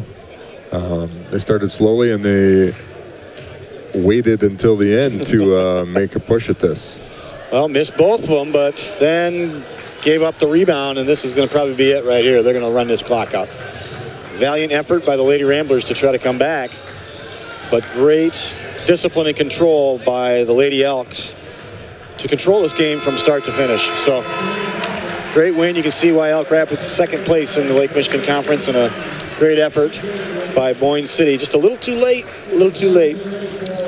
Well, thanks for tuning in. Final 45-39, Elk Rapids with a win. And we are going to take a short break. You're watching the Rambler Sports Network. We'll be back with the boys game after this. Over 15 different programs, over 1,500 participating students, 11 different hosting school districts, preparing today's youth for tomorrow's workforce. The Charlevoix-Emmett Intermediate School District Career and Technical Education Program. Let us take you inside CTE in 90 seconds. Here it is. The entire production crew's on their feet. This place is about to go nuts. Well, here we go. There's a snap. Snap. Ball. Oh, fake! He's got to go for the run. He's looking for a pass in the end zone. Touchdown! Touchdown, Ramblers! Everyone has watched a super exciting football game on TV, has seen a movie that put us on the edge of our seats, has laughed at a clever, well-produced commercial. But have you ever wondered what it takes to make any of those productions? How exactly does it all happen? In the TV and film production program, we get to learn and experience just that. Housed at Boyne City High School, we work together as a production team to produce all kinds of different film and broadcast projects. Whether it be producing our football and basketball games for our own Rambler Sports Network that streams live around the world and also airs on regional TV, or producing our own movies and commercials, we have to learn to work together as a team of 20 or more to bring our ideas and creativity to reality. Take camera 4, fade small scoreboard, macro 1, big scoreboard on, take big scoreboard, fade big scoreboard in 3, 2, take replay 48 on DSK2, scoreboard, take replay. From creative to pre-production to setup and set strike, from camera work and cinematography to graphics and animation. From running replays to advanced audio work, we experience it all, bringing all phases together in an extremely hands-on, real-world production environment.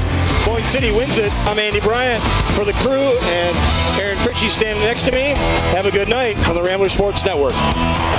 Thank you for checking out SHARM CTE programming in 90 seconds.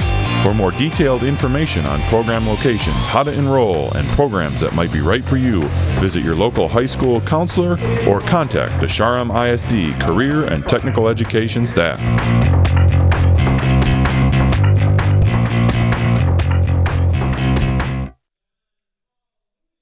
Well, when I saw the roster and saw that I had the entire volleyball team in third hour, I thought, well, they're just students, so it shouldn't really mean anything, right?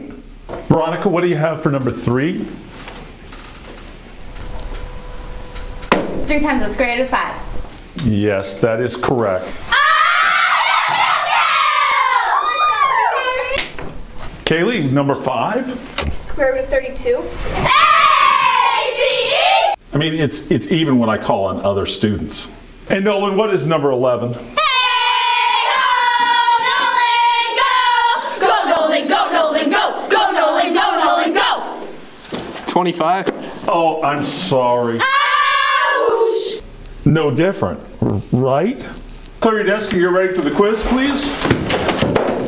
Hey students! Hey, what? Are you ready? For what? To show us how we rock this quiz! This is how we rock this quiz! Shaboom! Shabang! You wish you were a Rambler! Shaboom! Shabang! You wish you were a Rambler!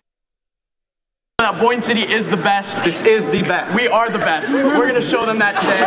We're going to show that we're the best in the LMC, not only in sports, but also in fine arts. So let's go out there and let's show them what we do. 1, 2, 3! Boys up! Boys up! Boys up! Boys up! 1, 2, 3, People always ask. People always ask, what exactly does it mean to be Boyne tough? What exactly does it mean? What exactly does it mean to be Boyne tough? Well, we are here to tell you. We are here to tell you. And can you show people how to do this? This is what it means to be Boyne tough. This is what it means. This is what it means to be Boyne tough. To be Boyne tough. Who ate my porridge? Do you think that's gonna work in these conditions? It's about finding new ways to come together.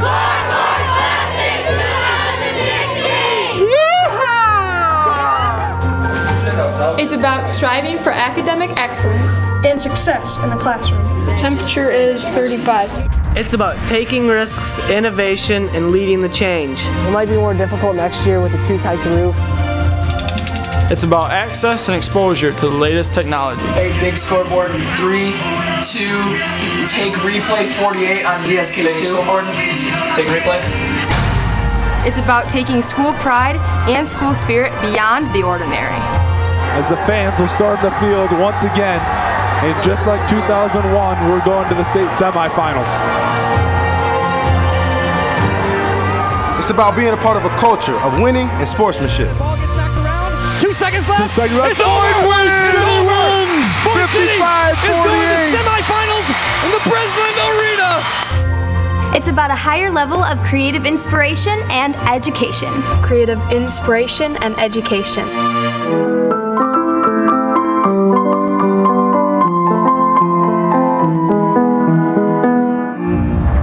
But most of all, it's about learning. It's about learning the hard work. It's about learning. About learning the hard work. About learning the hard work, Dedication and perseverance. to make all of this happen. That is what it means to be Boyne tough. that is what it means to be Boyne tough. That is what it means to be Boyne tough. That is what it means to be Boyne tough. And I And I am proud to be Boyne tough. To be Boyne tough. Be proud to be Boyne tough. And I am proud to be Boyne tough. And I am proud to be Boyne tough. I am proud to be Boyne tough. and I am proud to be Boyne tough.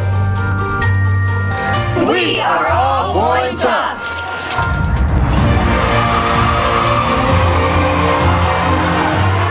For more information about being Boyne tough, visit us on our website at www.boyne.k12.mi.us or give us a call at 231-439-8191.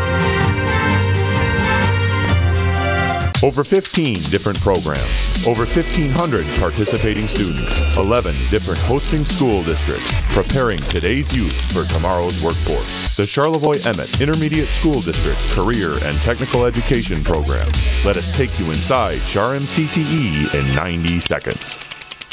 Everyone has stood in awe of an incredible building, looked in amazement at an engineering marvel or gravity-defying bridge, gazed at an object and wondered exactly what makes it work. Do you ever ask yourself who designs these things? How do they come up with those ideas? And how exactly would you get this thing built? If you have ever asked yourself these kinds of questions, the Drafting and Design Technology program is probably right for you.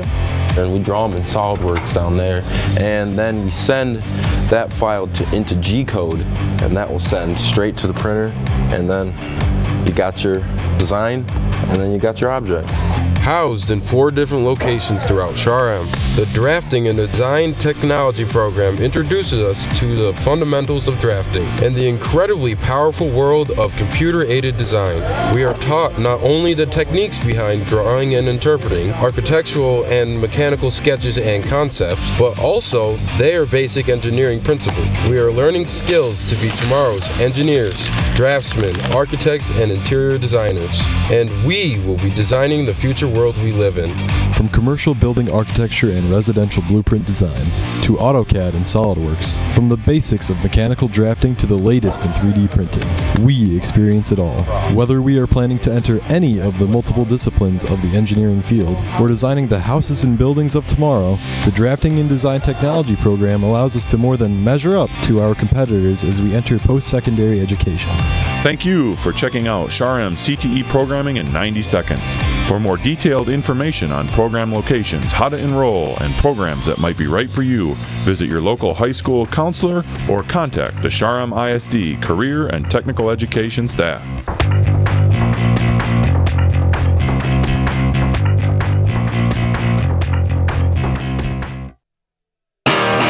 Ever wonder what happens? What happens when life meets lake?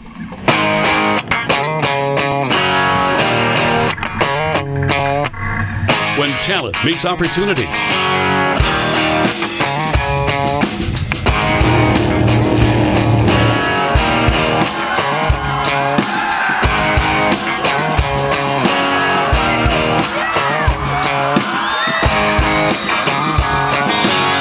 When technology meets innovators.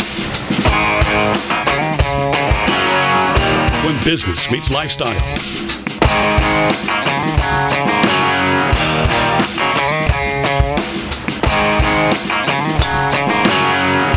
When school meets community.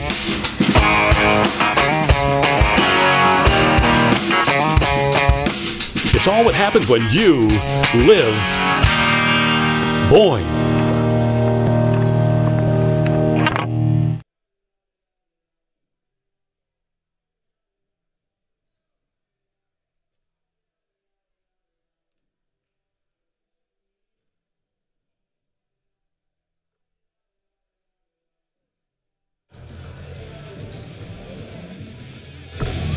A crucial part to make the sports show work is to find just the right person for the host. So we thought we'd host auditions for that process to see what kind of talent we have. One on set. In 3, 2, 1. Audition, take 1. Hold on. Is this color right? Does this look good? Use the derivative, we're able to determine the summation. So girls soccer. How are you doing today? Can one of these guys start? RSN auditions, take 48.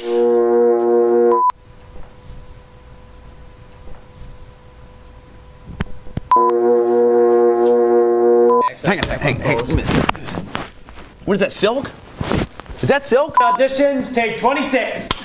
Auditions, that's what I'm here for. Survivor auditions, right? That's what these are? If you take in consideration your initial velocity. You can't wear shirts like this. They never have that many clothes on, so you just gotta go less. You gotta go less. Tree pose. You get fast breaks out of it. So what does this have to do with football? What color is that? Is that fuchsia? Okay. I am so ready. They're so ready for me on that show. I want to go. It'll be so much fun. Don't you think I could do it? Maybe in the next group of 100, we'll actually find something we can use. RSN auditions, take 106. Hey, hold it. Makeup. Come on. A little in front. Oh. Yeah, that's good. Yeah. Right here. Taking it again, 107. Perfect. So as we all know, Jay and Tanner constantly holding hands in the hallway, at lunch, during classes. Both wear number 10, both captains of their basketball teams. The question was, how does that work when they practice? All right, here we go. 2-line chest passes. Hands, feet, and eyes on every catch. Go. Hop to it. That's it. Snap the ball. Good. Good. Nice job.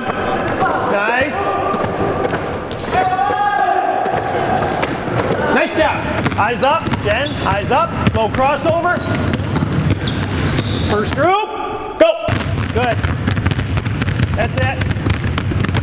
That's it. Good. Hands up, butts down, and slide. And back. Shot. Lock it up. Back in the stance, back in the stance. Good. Slide. And back. Charge. Good. Back in the stance. And good.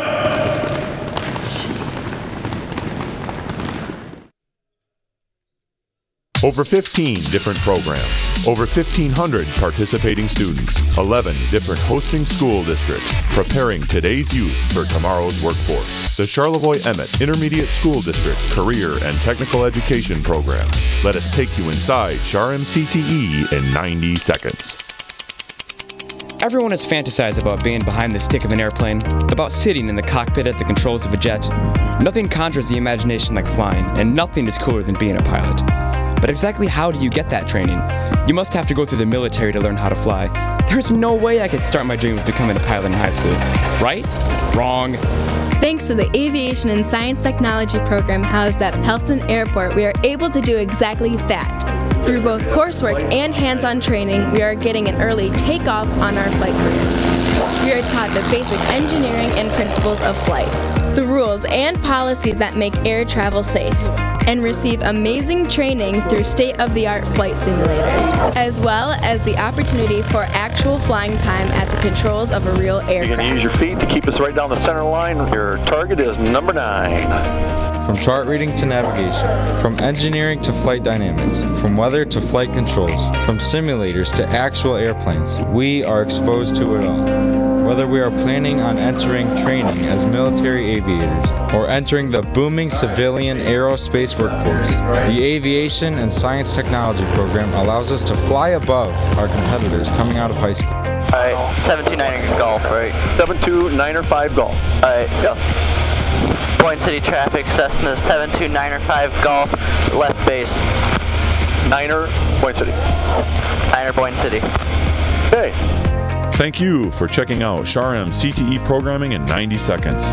For more detailed information on program locations, how to enroll, and programs that might be right for you, visit your local high school counselor or contact the CHAR-M ISD Career and Technical Education staff. From My News 26 and the Ramblers Sports Network, it's high school basketball. Coming to you today from the Wheelhouse in Boyne City High. This 26 Sports and RSN basketball presentation is brought to you by Wolverine Power Cooperative and Great Lakes Energy. Your local electric cooperative is looking out for you. Good evening and welcome to the Rambler Sports Network. We are live here in the Wheelhouse of Boyne City for a great Lake Michigan Conference matchup. I'm Andy Bryan, alongside, as always, Aaron the Fritchie. And are we sick of the snow yet? I was thinking we'd rename the conference to the Lake Effect Conference. That's pretty good there. The snowbanks, we couldn't even see the cars in the parking lot. I thought there was nobody here. I drove in and saw a white wall. So if you are watching this right now, that means you're probably smart and you stayed home and off these roads, because it's just been nasty for the last, I don't know, month. So great game here tonight between Elk Rapids and Boyne City. Elk Rapids sits second in the conference behind Traverse City St. Francis, a very talented Elk Rapids team. And Boyne City has not had their usual season. They were early season pick for a favorite in the conference, but have had some troubles out the gate. But now, in the second half of the season, they're playing playing as a completely different unit with great wins against Charlevoix, a huge win last second against Kalkaska. They crushed Harbor Springs and just recently blew out East Jordan on the court. And they came out with a little bit of revenge in their eyes, and you could tell East Jordan knew that here in the wheelhouse and just got blown off the court. So the boys are playing a lot better for the Ramblers and starting to get their timing down a little bit. Yeah, I think you pointed out Boyne has not had the season that they expected or hoped for, but what we usually do expect from Coach Redmond teams is great improvement over the course of the season, you know. So here we are, you know, 10, 12 games, 13 games into the season, and Boyne has turned the corner. There's no doubt about it. They have, and you can see it in their eyes when they're coming out, and they are very, very improved and ready to go. So, again, if you guys want to see this game again, we will rebroadcast these on My News 26. They'll be Saturday at 6 and Sunday at 1 with our presenting sponsors, Great Lakes Energy and Wolverine Power. So, again, rebroadcast, you can see this game however it turns out, but I think it's going to be a good one here tonight because Boyne City, again, playing a lot better, and Elk Rapids always tough behind Jack Hawkins, the 6'5" senior who had, I think, 20 against Boyne City last time. And so he's the guy that they got to stop in the middle. Very sound post player. Coach Redmond said he's the best post player in the league. Well, he said he's one of the best players in the league, period, I believe. And you're right, Boyne lost this game by 15 or so. The lead sort of stretched out in Elk Rapids. But that's a solid loss, 15 points. So we'll see what kind of difference the home court advantage makes here in the wheelhouse in the snow belt. That's right. Well, and as always with this team this season, the Ramblers, we have to just kind of hold our breath and see which team shows up. Lots of talent, lots of skill, but will it be firing on any given night? And that's kind of been the thing for all the fans and the coaches, is just to see who steps up tonight, if anybody. And but when they all start firing together, look out, they're a talented squad.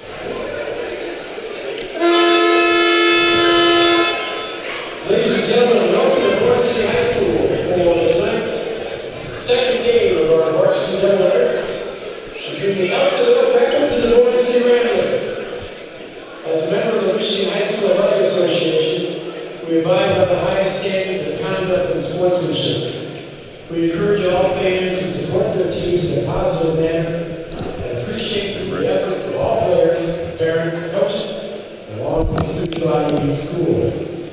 The officials are assigned by the MHSAA to administer the rules of the game.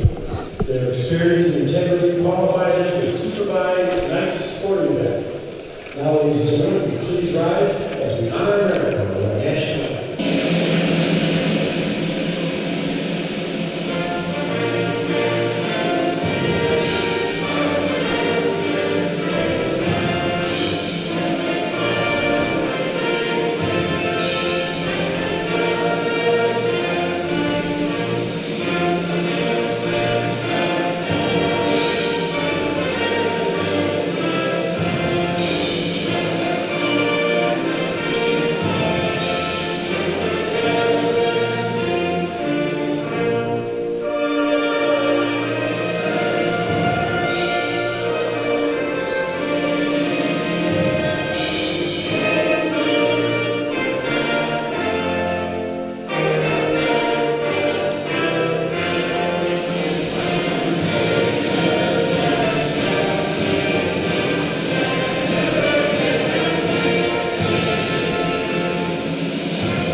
Always a great look of both teams lined up right there, elbow to elbow, like elbow partners, and great job with the national anthem and the film crew there. Well, with the starting lineups here tonight, Fritsch.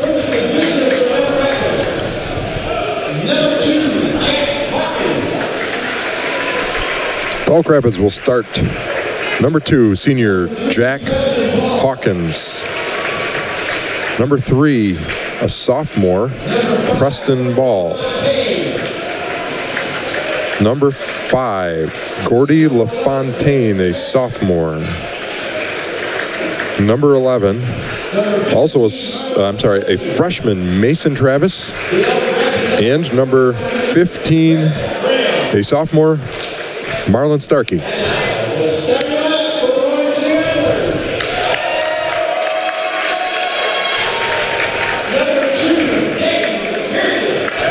The Ramblers this evening will start senior number 2, Dayton McPherson.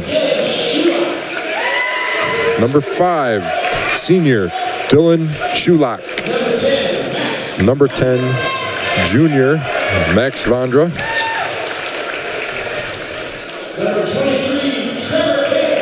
Number 23, senior Trevor King. And the big pink, number 50, senior John Paul Moody.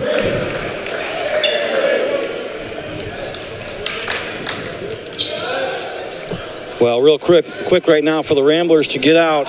Keys to the game here tonight. They have got to keep the momentum rolling. They have been playing a lot better. They are a much better team, and they have to keep that rolling. They have to handle Elk Rapids' speed. Elk Rapids has tremendous speed and a very good post player. So very, very tough Elk Rapids team with inside-out action, and it's going to be tough staying in front. If they don't score in transition, they have to get into the offense right away in the half court and execute. They cannot wait around. And then run their good motion in the half court set and take advantage of any kind of mismatch they have. I like how you have stretched these keys of the games out almost to paragraphs now. Yeah. Well, you're getting to know the team. A little bit of writing. Yeah, I got extra time with all these snow days.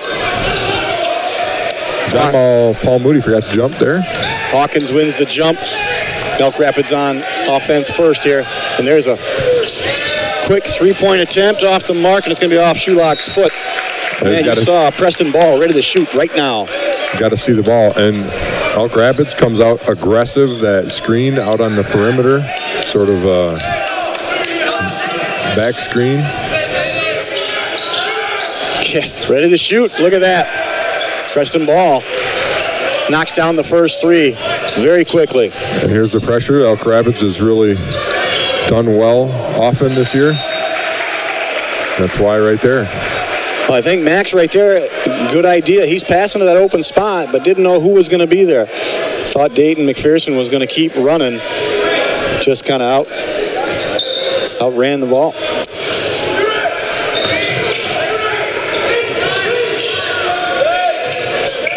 Another tough matchup right here with Max out on a quick guard. And I like Elk Rapids' spacing and their movement. They move a lot off the ball. If you watch, the ball has not moved at all, but all the other four players are moving constantly. Yeah, very quick pace. There's Preston Ball again. Knocks down another one. That's two quick ones for Preston Ball. Take a 6-0 lead. Well, this is not where you want to enter the ball, is in the corner here. Oh, good try there by Preston Ball.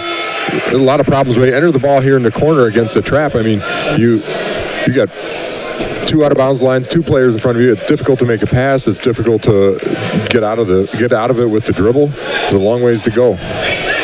Pete Calcaterra checks in for Trevor King. It's just kind of a run and jump here from Elk Rapids. John Paul Moody goes up strong, gets that blocked, and it's going to go out of bounds off of him. It's going to be Elk Rapids ball. Good aggressive take by John Paul Moody right away. We were just talking about him earlier with Coach Redmond, and what a hard-working kid. You just wish he would get more buckets to go down.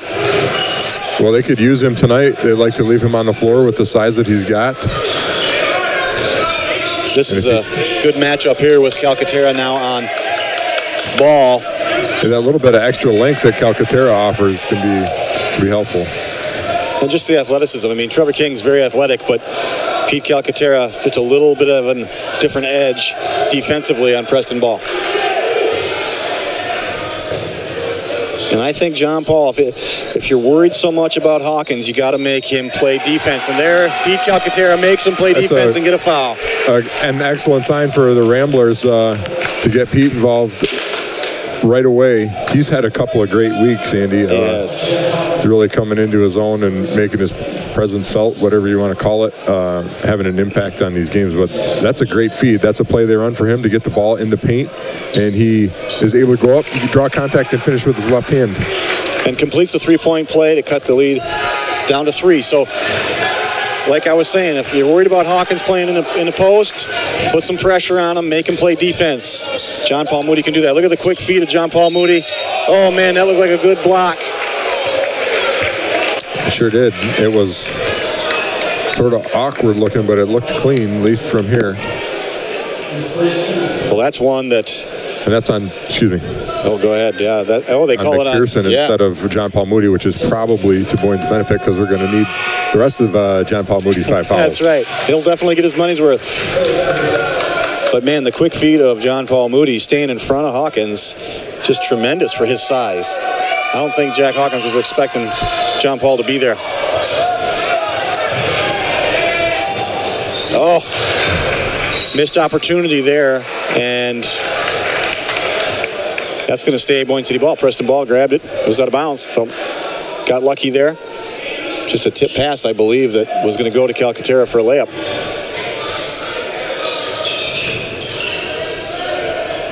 Little trap up there. Shulock for 3. This would be huge. He needs that to go down early.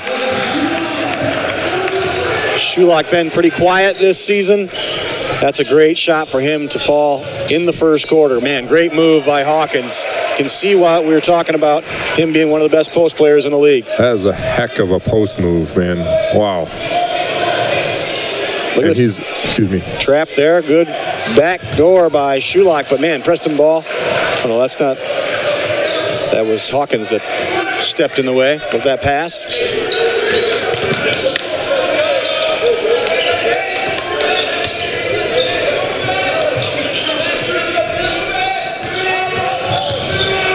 Good defense closing right there. Three-pointer. Off the mark. Vondra gets the rebound. John Paul Moody gets that pass. Would like to see him challenge Hawkins right there on the block. Looks like he's a little gassed right now. Yeah. Good cut.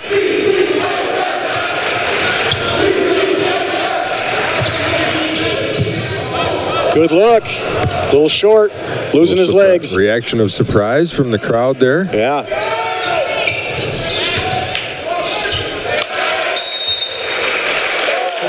And LeFontaine just kind of beats the rest of the Ramblers down and gets an easy bucket, 11-6, and Coach Redmond calls a timeout. And he's getting into some of his players that they just did not get back. Yeah. Did not get back on defense. Well, he's in the business of collecting data, is Coach Redmond, and he knows what's going on here. Is he just looks like there's a Shulock 3. He just looks, his mannerisms over here are saying that we've talked about this. We know what we're supposed to do. Let's get moving. Yeah, they just looked a little tired. We talked about the kids having a half day today in the girls' game and how that kind of takes you out of your normal routine. And these kids looked like they were a little sleepy, got a little tired and gassed too early. Yeah. Coach called a timeout to settle them down, give them a breather, and say, come on, we got to play. The other thing to remember, too, is it's senior night, so we started 4 seniors, and nothing against our seniors who, like the girls, play some great roles, but it throws your rhythm off when you're starting with a different crew than you're used to. Good point. Aiden Bream into the game. Steinhoff into the game now. Max Vondra. Nice strong take and a little feathery finger roll from Max Vondra. Not a great shot, but a shot that is so much better to take from 8 feet than 28. So to get in there, make something happen. Then Boyne gives up a layup here. Speaking of getting in there, Preston Ball just dribbling circles around people out there and gets to the rim. Boyne's got a break opportunity. Coach wants him to run it here. Aiden Bream, tough one to handle. They got to be smart here. Oh, it's a good tip there. Preston Ball just very, very strong in his layups. He's always balanced. He just always has his feet under him and his eyes up, and he's a quick. Tremendous point guard. Looks a little winded right now himself. I was just going to say that. Great take by Steinhoff. He saw that Red Sea part when he got the ball and said, I think I'm going to take it. Needs to keep that ball in his left hand, though, go up against the left side, and he'd make that bucket. You guys think that coaches harp on you about on the left side, shoot with the left hand, but you can see right there, he tried to shoot with his right hand, and he had to go through the defense, and it gets blocked. You get a better angle with your left hand from the left side. He just kind of flipped it up as an afterthought. But anytime you go towards the basket, but you got to be prepared to put a good shot on the rim. Now he's posting up a little bit. Oh, good cut by Devin Hayden, and he's going to get an easy bucket right there. That's a great play drawn up out of the blob there.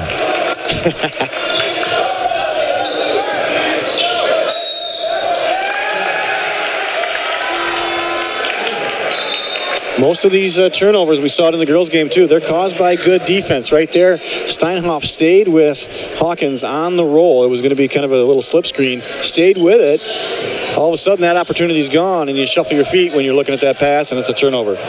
Hayden trying to get a nice quick pass to Steinhoff, crashing, but... Boyd doing a nice job after the first couple of possessions breaking this press, so they've had maybe one quick dribble and then a pass.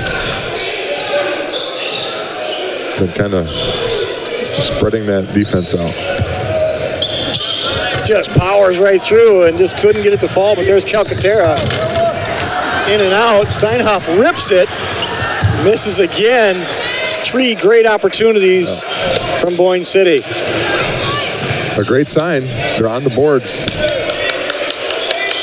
And you better out-rebound this smaller Elks team. Oh, good job by Aiden Bream to take a charge. I was just talking to Coach Redmond in the hallway before the game while he was down in a piece of pizza or something, but I asked him about Aiden, and he said, he does everything well. He's grown up a lot physically and mentally over the last year or so, and he's just a really important piece to this team. He has matured a lot this year. And just, again, a tremendous young man. Oh, that should be a... lock. You cannot get under a player that's up in the air like that. I really don't like that play at all. It's dangerous. It is. That's a great take. Trevor King stayed focused even though had somebody underneath his feet. Good defense here by Devin Hayden, but just not enough. LaFontaine just overpowered the smaller Devin Hayden, and he stayed in front of him. But he stayed kind of under him, and LaFontaine just goes up over the top.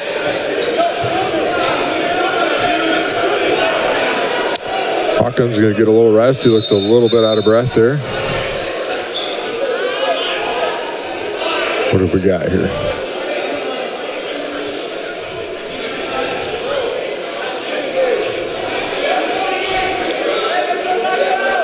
I think the clock was still running during that whole time. I think that's what they were pointing at. He wants to reset that clock. It's down to 124. I think it was up around 148 or something, or I don't know how much time they're going to put back on. Clock operator's going to have that show up on his pivot evaluation. That's right.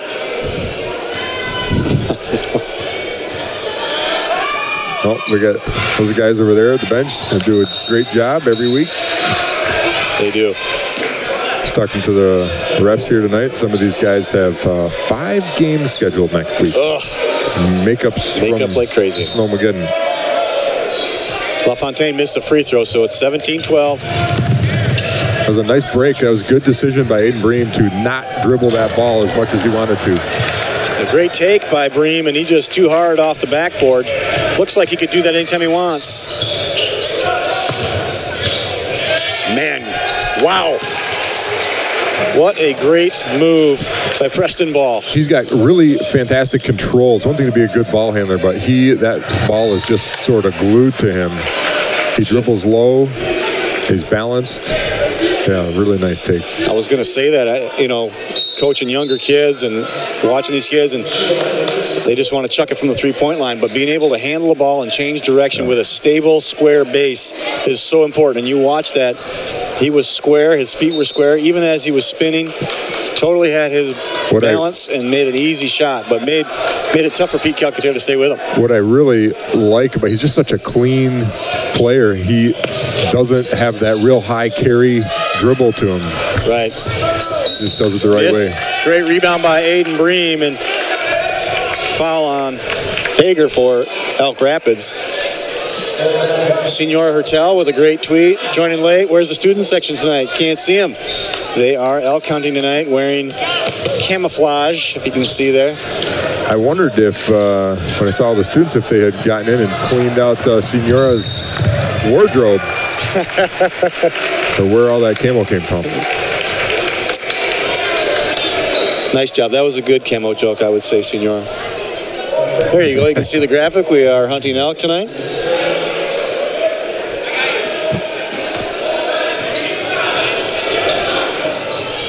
Lob into Bream. Back to King. He's just going to go up and over, but just missing the easy ones, and he's going to go over the back. He looked like he got fouled, and he was upset about it and took a swing at the ball over the back. Trevor King having his struggles early here, playing defense and trying to get the buckets to fall. Yeah, he's got to get his head back in the game. Frustrated about a no call or whatever it is, but. And he's like that. He's an up and down player, but man, when he gets up, he gets challenged. Coach Redmond will, I'm sure, talk to him, be in his ear, and if he steps up, man, he takes control of games. Well, we saw that a lot last year. Yeah. More so maybe than this year, him getting involved. He's going to pick up another quick one right there. That's his second. And this is, I'm sure Coach Redmond's going to give him a break. You can see the body language right there. He needs to get some coaching.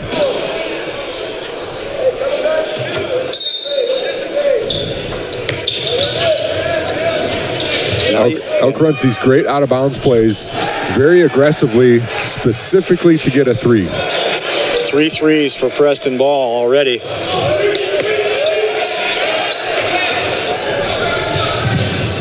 Nice job of breaking that press. Looks a little dicey at first, but again, if you get past that first wave, you got numbers, and that's the end of the first quarter with Elk Rapids up 22-14. Exciting first quarter.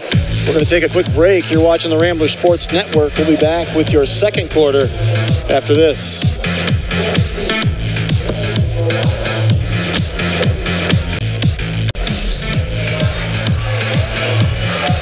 Welcome back to the Rambler Sports Network for your second quarter.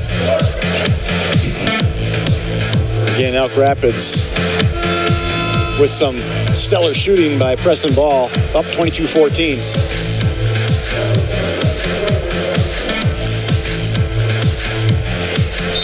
Point City to start with the ball here in the second quarter.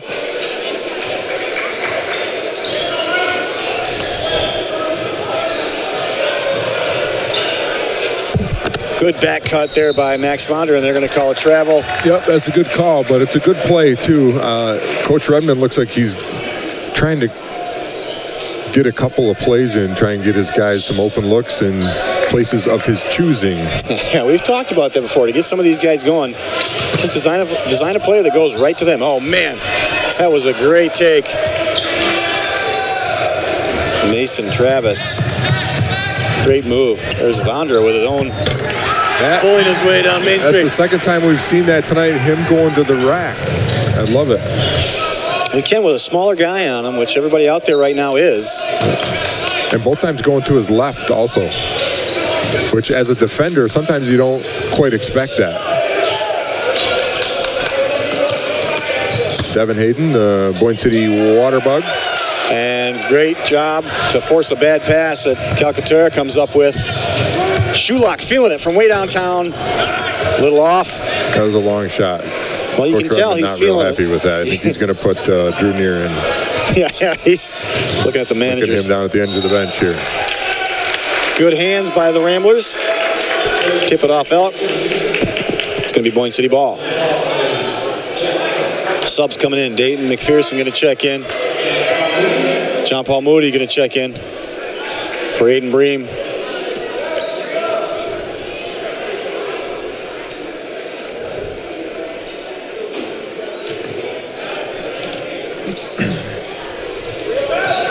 Trap here on Shulock. Again, if you can get past this wave, you got wide open. That's not a bad pass, but it's got to be on a rope. Yeah. You can't have any float to it.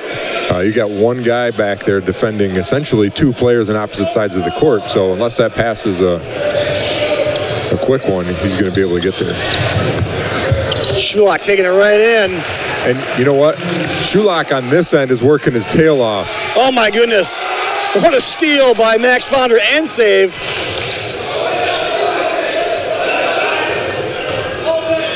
Good kick for McPherson. And he got the 3. And that's Max Fonder going to the hole again, drive and kick. That's what that does. He scored a few times going at it. And this now he's going to open it up. Look at the hustle by the defense. That's all Shulak on defense. Oh, that's going to be a charge? What do they call that? Yep, they're going to call that a charge. Good job by I don't know if he had Hawkins. position. It was a hard collision, but... We can take a look at the replay if we got it, but he might have been real low. Again, they don't have that circle that you can't be in, but it looked like he was real low. Well, there's that save from Max Fonder from the backboard cam. Unbelievable. Back to live action here. Tip pass out of bounds. That's going to be Elk ball on the side. Emma Vonder tweeting in. Taught Max everything he knows as he goes on a little flurry. I'm sure Emma taught him all those moves. Yeah, and teach him the rest of it, would you?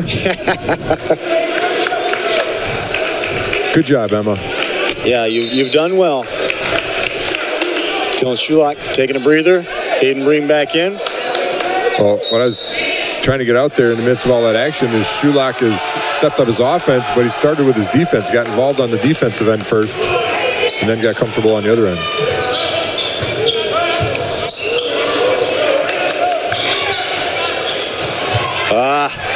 That was Shulak or Bream trying to hustle back out after he fell, and yeah, just an adjustment on defense. That rotation, they found the open guy. Here's Vonder for 3.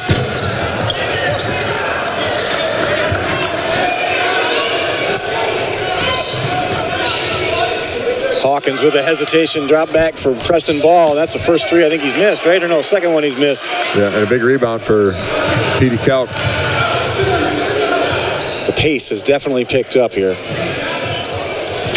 Tough pass by Max. It's going to be out of bounds. Preston Ball with a steal, but out of bounds. So back to Boyne City. Steinhoff gives Moody a breather. I want to thank our first half sponsor for this evening, Peak Aerial Imaging. Peak Aerial Imaging provides professional inspection and surveying services. Using our advanced thermal imaging and visual inspection technology, we provide you or your business with valuable information from a unique perspective. A little bit more about that later. Good ball movement here.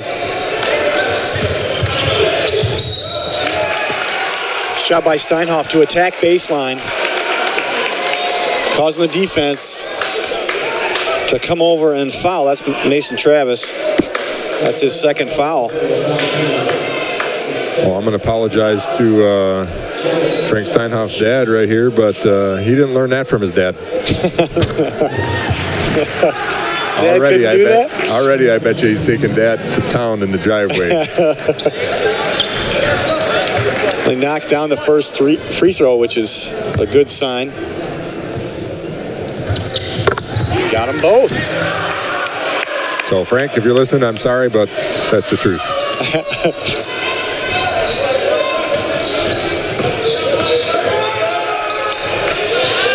Good hands by Stein. Keeping him honest here. Watch his spin move. And I tell you what, Steinhoff got away with some physicality there, didn't he? He did. But he knows what he's doing. Yep. He's trying to frustrate him, yep. Take a look. Take a look at the scrum here on the floor. Before that happened. Yeah, can we back that up before? I don't know how much replay you got, but yeah, it was. Hawkins fell. Yeah, that's Keep going. Keep going back. On the post up. Well, if we don't have it, what we're seeing is Steinhoff. It was right in front of us. And Steinhoff's got a knee just in the back of Hawkins. And elbow. He got away with it. But again, that's going to be in the back of Hawkins' head every time he goes up to post. Yeah, it wasn't anything dirty. It was just very physical, making himself known in different places, knee, elbow. Yeah, I'm not giving up any ground, and I'm going to do it with any appendage I have. So it's good to see that. You don't want to give up any ground on post defense. And the thing is, when he's got his knee or elbow or whatever into him, Hawkins is very skilled and very good at post moves, and it's hard to do that when you have a knee or something in your back. That's exactly right, because once he makes his first step, you're going to have a lot of trouble catching up to him. But if you can keep Hawkins, make contact and move him away from the basket, that takes away a lot of his moves.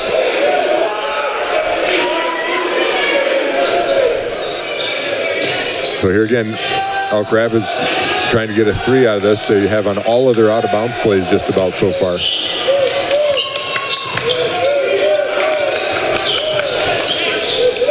And it's a great bonus to have a coach that can draw up such great plays like that to get a shot out of an out-of-bounds play.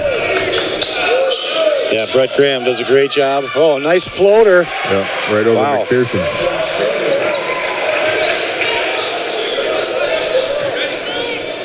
Wow. A little short. That's a good call, but a tough one after all the pushing we've seen, pushing and shoving that's going on. All the stuff they allow, and then that, well, you got to call it. It's obvious. Bream is over the back. Offensive foul, I believe. Yeah, they're going to call it on Charlie Anderson. Posting up a little too rough on McPherson.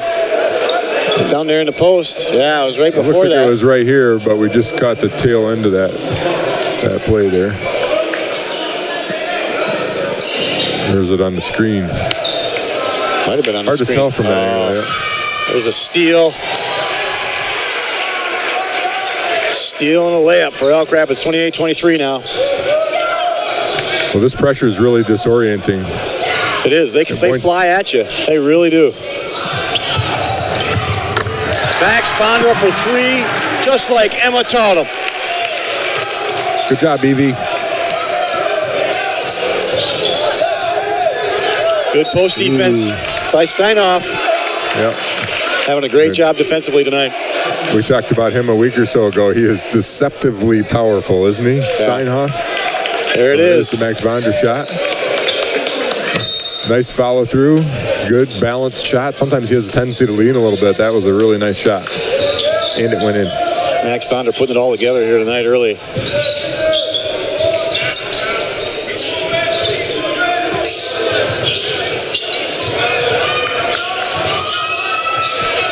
McPherson in his long arms contested that shot pretty heavily.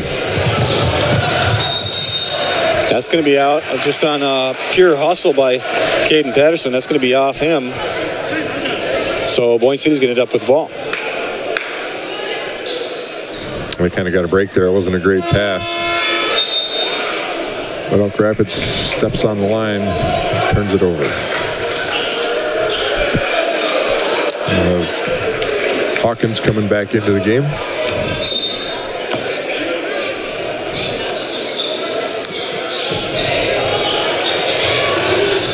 That was a broken out of bounds play. McPherson almost got a layup out of it. Oh, there's where it goes. You see that? Max Fondra leaning to the left. Yeah. Square up. Emma didn't teach him that way. Here comes Hawkins. He's got backside, but McPherson closes that down. Great cut. Pass.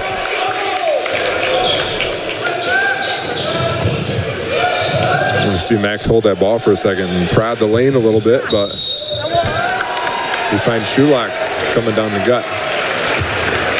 Shulock playing a lot more aggressive tonight than in the past few games, so good to see him getting ready early. Nice pass.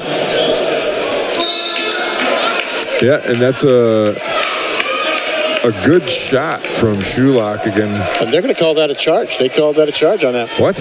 Yeah, they called that a charge on Shulock. Well, the defender, I believe, was in there. Let's take a look at that. Well, he was kind of going up. That's a tough call. That is. That's the second foul. He's going to take a seat. Typically, when contact gets made from both directions, the defense is going to get that call. But yeah, everybody assumed in the house that it was going to the line, but yeah, never would have thought that. But here we are. Hawkins posting up Steinhoff. Oh, Steinhoff with a great defensive stand. There it was, the physicality of Jacob Steinhoff. Wow.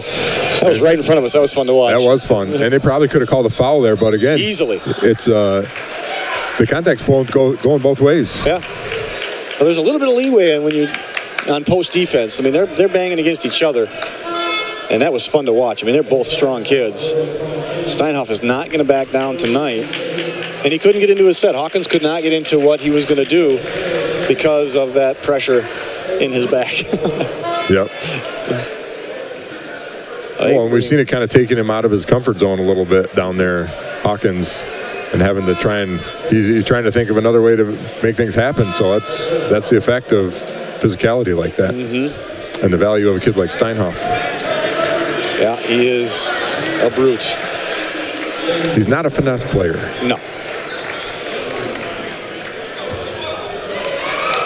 Lauren Fitz, hey Bryant and Fritchie, I want to know the story behind those matching shirts. What matching shirts? Did we wear the same shirt tonight? The RSN shirt? Yeah, we always wear these.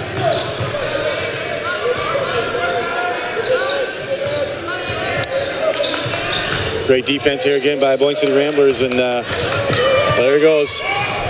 Preston ball down the lane. Good job by Hayden to disrupt it. There's Steinhoff going out. Whoa! Wow. Great pass. Great outlet. And Steinhoff holding his ground. Great shot fake and just gets clobbered. I love that Steinhoff. You have that great. Take a look. Take a look right here. Wow. It's a great fake. And sometimes I hate to say this, I guess, but it's part of the game. You get that guy up in the air, and you're going to crash into him, make him pay for it. You know, make him remember what happens when he gets up off his feet, and that's sort of what happens. Steinhoff just let him come down over top of his head. It's certainly not a dirty play. It's just part of the game. Yeah, that was quite the hit, though. Steinhoff hasn't missed a free throw tonight. He's 4 for 4. You said, but as the game was starting, that we always kind of wonder which player, which part of the team is going to show up, and Steinhoff certainly has shown up tonight. And there's another one that's shown up. Max Vondra leaks it out to Abe Bream. Oh, that is such a that is a dangerous play. Don't like that play at all. This is why right there they're laying in a heap underneath. And on top of that, they call a timeout with Boyne having the ball. He's way. And Coach Redmond is, giving the ref an earful about the same thing. And just down too low. I just, I understand the charge, and I think it's a great defensive move, and when you get there on time, all that stuff, but there are a couple issues. One is how far down he was. You're correct. And the other issue is once the offensive player has left the ground, if he slide in, that offensive player can't go somewhere else. He can't change direction in midair like you can. Well. All right, so it's going to be Boyne City ball again. That stopped the momentum of that offensive series as well. So tie game with Boyne City with the ball with minute 19 before half. Stay tuned. We're going to be taking a look at the robotics team at halftime. And there's a foul, quick foul on Hawkins, and that's huge. Another quick one. That's 2 fouls on him. Hayden Bream going to go to the line to take the lead.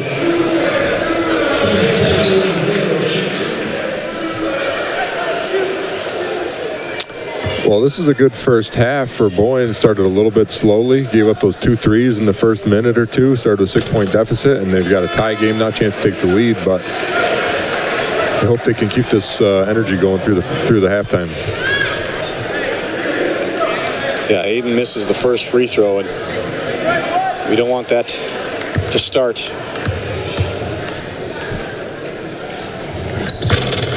He missed them both. That was huge right there. So tie game right here with minute 10 to go. Good back cut. Look at this battle down there. Great defense, yeah. Steinhoff is doing a fantastic job on Hawkins. He's holding him in the post, and he's out there to deny him the pass at the 3-point line. So he's expended a lot of energy. Great help by Max Vondra. Oh my goodness. That was a good no call. Was that Calcaterra got his hand on that? That was Bream, and man, that should have been a foul. I thought he grabbed his hand, but no, may have. Maybe it was a makeup from that low charge. I want to see Pete go to the hole there. I know Coach is working for the last shot, though. Yeah, I would assume he's going to hold for the last. But But you got this opportunity right here where the defense is sort of spread out. Not in that case double team, but I think I'd get Max Vonder down low with Preston Ball on him. So again, you want to get that shot off under 3 seconds. It's hard. You got to not too early and certainly not too late. Jump ball. That was a good call. I thought the ref was going to call travel, but it looked like it. That was a held ball. Still Boyne City ball here with 5 seconds to go. Now they got to get a quick shot. Heck of a break too that Elk Rapids doesn't get that possession.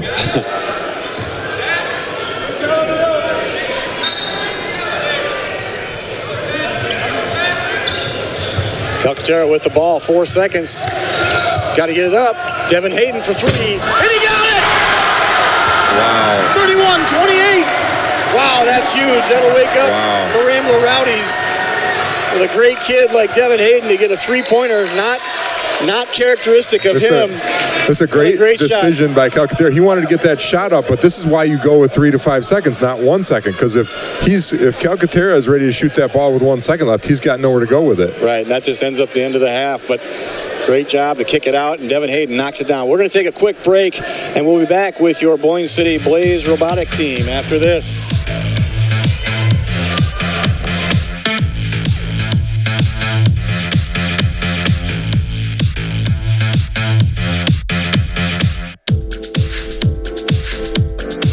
So as we all know, Jay and Tanner constantly holding hands in the hallway, at lunch, during classes. Both wear number 10, both captains of their basketball teams. The question was, how does that work when they practice? All right, here we go. 2-line chest passes. Hands, feet, and eyes on every catch. Go. Hop to it. That's it. Snap the ball. Good. Good. Nice job. Nice. Nice job. Eyes up, Jen. Eyes up. Low crossover. First group. Go. Good. That's it. That's it. Good. Hands up, butts down, and slide. And back. Shot. Lock it up. Back in the stance. Back in the stance. Good. Slide. And back. Charge. Good. Back in the stance. And good.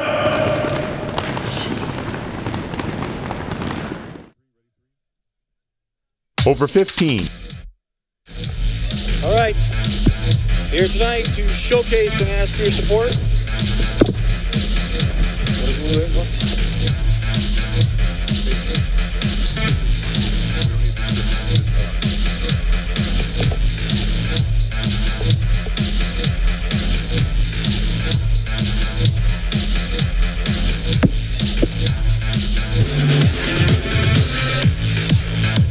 I don't know if the microphone is working. Okay, welcoming to the set, we have Noah Lockman, who is part of the Boyne City Blaze robotics team, and we're going to talk to you, interview you, put you on the hot seat tonight. But behind us, you will see your team, right? So your team's going to be doing this. Let's get a headset on them. So your Blaze team behind is going to be raising money, right? Sorry, confusion here. Yes. Headset confusion. He needs a mouthpiece. There we go. Good. Right there. Good. Okay. All right, so you're raising money back here for your competition. Tell us a little bit about the competition and what you guys got going this year. All right, so this year is Destination Deep Space, so it's all space themed. Your first 15 seconds, the field is blocked off for the drivers, so we have no way to see our robot, and so you either have to do autonomous, which is just coding the robot and having it doing it all by itself, or this year it's new and you can have camera on the robot so you can control it, but you're looking at a monitor instead of that.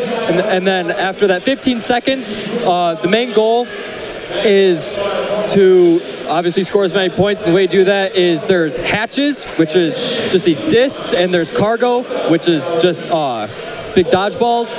and we use those, and there's a rocket ship that we have to place on 3 different levels, the hatches, and then the cargo can go into different levels as well. You can go on the rocket ship, or there's a cargo ship too they can go on. And in the last 20 seconds, there's 3 platforms that your robot has the ability to climb on to get more points. Are we going to be quizzed on this? Did you get all that? Yes. I'll tell it to you when we're off the air. You got to recite it word for word. Yeah. I'll see what I can do. Talk with your elbow partners and see if we can do that again. But so different scoring on the different score levels for each. No, all the same activity. If you just if you run out of the bottom one, then you can go for the top ones. Ranking points is how you're ranked and how you move up in ranks at competitions. And so if you fill up one of the ships, then you get a ranking point. So that's the goal for that. And we definitely want to do that. Our robot's over there. Hopefully we'll see that soon. We designed ours to do all 3 levels of the rocket, just the hatch, which is the disc. I don't think we have the disc out, but we should be moving the arm. And then we decided that the cargo, which was the ball, is less priority, but we still wanted to have it. And so that's on the back. Again, I don't know if we brought the cargo out here. So there's design issues with the robotics, but there's also some tactical decisions that you make while you're actually playing, working, performing. What do you call it? Typically, the first 3-4 days, we don't even touch anything on the robot. It's all talking about strategy and how we want to play the game. There's a good look at the robot right there on the monitor. Yeah. Tell us a little bit about what's going on right now. So that arm goes all the way up to 6'4". And that's where the top hatch can get placed. And the little beak at the front, it opens up and secures one of the hatches. And then in the back is just a ball harvester that takes it in, shoots it back out. We went with a different approach this year, so we can go, it's mechanism drive. It goes in all directions, so that's why how you see it going just What kind of drive? Mechanism, instead of just forward, backwards, turning, it can like strafe. So that's really nice this year. Kind of like your lawnmower, Fritchie. Yeah, it's so fancy. Who drives this? Right now, our driver is Cade Schroeder. He's been driving for 4 years now. Really? Yeah. You let him drive a robot? Man. He's our best shot. That's fantastic. Uh-oh. Yeah. Now he's got some So is he a better driver than you are? I don't drive. I'm the drive coach. The driver has a coach too? The driver has a coach. There's a driver, an operator, a technician, a human player, and a drive coach. Yeah, so there they are, right there. Cade right there. Yep. No, that's our operator. Oh, I guess there he isn't driving it right now. There's Cade. Who's driving it right now? Gabe's driving as of right now, it looks like. Luke Lassiter, what's his job right there? His job, supervisor. Bouncer. Supervisor, okay. Bouncer, all right. So who programs all that? We have different teams or sub-teams in the whole team. So our code team works on that. We have a structure team and everything. Design team, CAD. We have a full CAD version of the robot. So all of it's 3D modeled. Well, I don't know if anybody really understands what a huge undertaking this whole robotics is. Building this robot, traveling with this robot, feeding this robot, programming it, and we're running up on the end of the build season, and it's coming up Tuesday is the end of the week, and so we had 6 weeks to do all this, and we have a running robot out here, and it's all thanks to everyone that's been supporting us, our volunteers, sponsors, everyone like that. Awesome. Well, and that's a good point. You guys have a lot of sponsors that have made this possible, even a lot of money to help support this, which is very, very cool. Putting a lot of money in. And speaking of which, we definitely have set ourselves up for success this year, more so than any other year I've been a part. This is my 5th year on the team. And so we definitely plan to make it to States and Worlds. And if we go to Worlds, we're going to need another $15,000 to our budget for all the expenses. And so we're hoping that when we make it, that we're going to have the same amount of community backup as we did the last time we went to Worlds. Yeah, that's fantastic community support. Well, with a little bit of time we have left, we're going to put you on the halftime hot seat, WB Builders halftime hot seat. Are you ready for these questions? All right, let's do it. You just have to answer. There's no thinking, okay? Okay. Who in the BC Blaze has the loudest laugh? Thomas Ingersoll. If you had to make a robotics warm-up CD, what song would be on it? Number 1. Mr. Roboto. Chocolate or vanilla? Vanilla. Fruit or vegetables? Fruit. Smartest person in BC Blaze? Me. Your favorite movie robot? Movie robot? Yeah. The one from iRobot. The highest snowbank you've seen this week? Parking lot. Fastest runner in robotics? Me. The biggest fish biggest fish you've ever caught? 17 inches height, I think. Nice. And the Rambler wheel, fly or roll? Fly. Float. Congratulations, Noah. You have made it on the WB Builders halftime hot seat. That was really good. That was really good. All right, we're going to take a quick break. We'll be back with your second half after this. Thank you, Noah. Thank you. Good luck. Well done, thanks.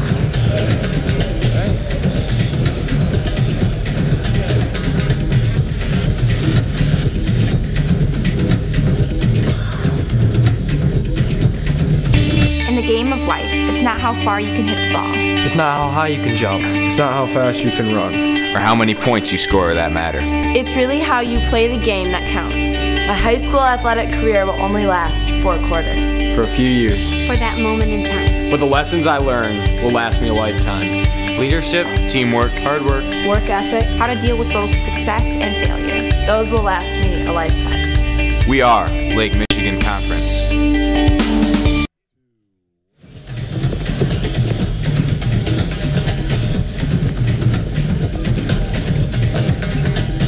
Welcome back to the Rambler Sports Network with your second half coming up with an exciting end to the first half with a Devin Hayden three-pointer at the buzzer to put Boyne City up by 3.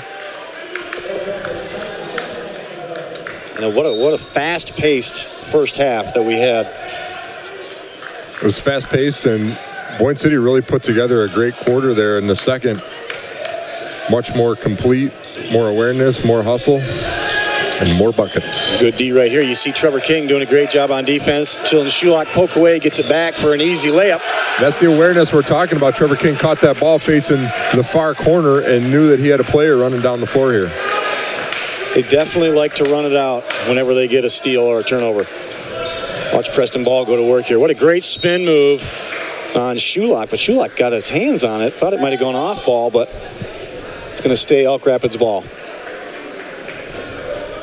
Preston Ball so talented with his ball handling skills. Yeah, I'm impressed with him for sure. Yeah, he'd be a tough one to guard in a driveway, I know that.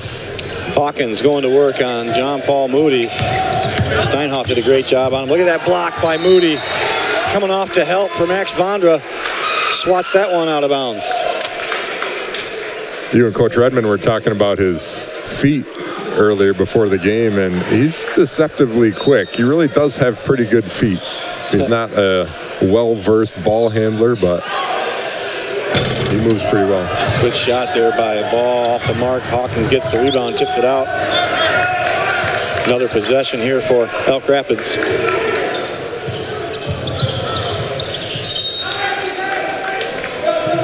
Good tweet there, breaking the action out of bounds there by Sousaphone March. Matching shirts because they dream of playing Sousaphone in the BC band. Not qualified. Yeah. Not qualified. But thank you for the matching shirts. That's right. We're going to wear these to breakfast in the morning. Nice job. Ooh, I don't know about that. That was a little late call, but John Paul Moody will pick up a foul against Hawkins. So trying to figure out if this is a pajama shirt, dress shirt, workout shirt, all of the above. Yeah, I don't know. It's kind of like a thneed. And she knows that I'm strictly percussion. I mean, I was isolated to simply the triangle and the wood block in my 8th grade band. So. Yeah, don't trust you with the strings and yeah, I just anything with buttons. Destroy that. Yeah. Hawkins knocks it down. First point of the second half for Elk Rapids. Long ball down to Pete. Wide receiver gets picked off. Coach Redmond just trying to figure out why that was necessary.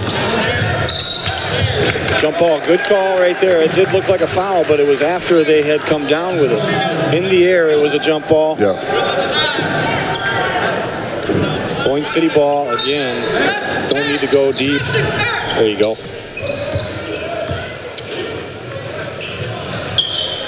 We got this run and jump coming.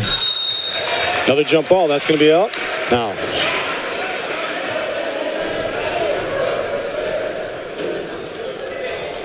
Yeah, that run and jump just increases, as we say all the time, increases your anxiety when you're trying to bring up the ball and get into your offense. Good travel right there. Going back and forth here.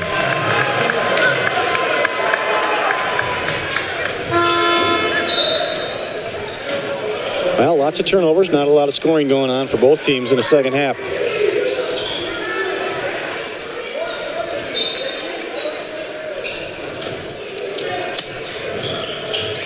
Max Vondra dumping down to the bucket, going to get it to John Paul Moody. Man! It was a nice feed from Max, and JP did a nice job just making sure he had control of the ball and that it was going in. Oh, that is an awfully tough call on Pete, too. It's a good take. Good take, way he uses his body. LaFontaine uses his body real well. Done that a couple times. Did it against Devin Hayden again. Good defense. That not so much on Pete's part. Can't let him get baseline, but does a good job when he gets to the rim, whether the guy's on him or not, just powering up through and getting that shot. He's going to go to the line, try to add to it. And he does to cut the lead to 3. It's hard to believe that's only Pete Calcaterra's first foul. I was wondering. It is only his first, isn't it? Doesn't seem right, but man, look at what this does. This run and jump does this. Coach Redmond upset, trying to call for the foul. He's got to be careful right here. The official is telling him to get back in the box. He's out on the floor. He's going to get one.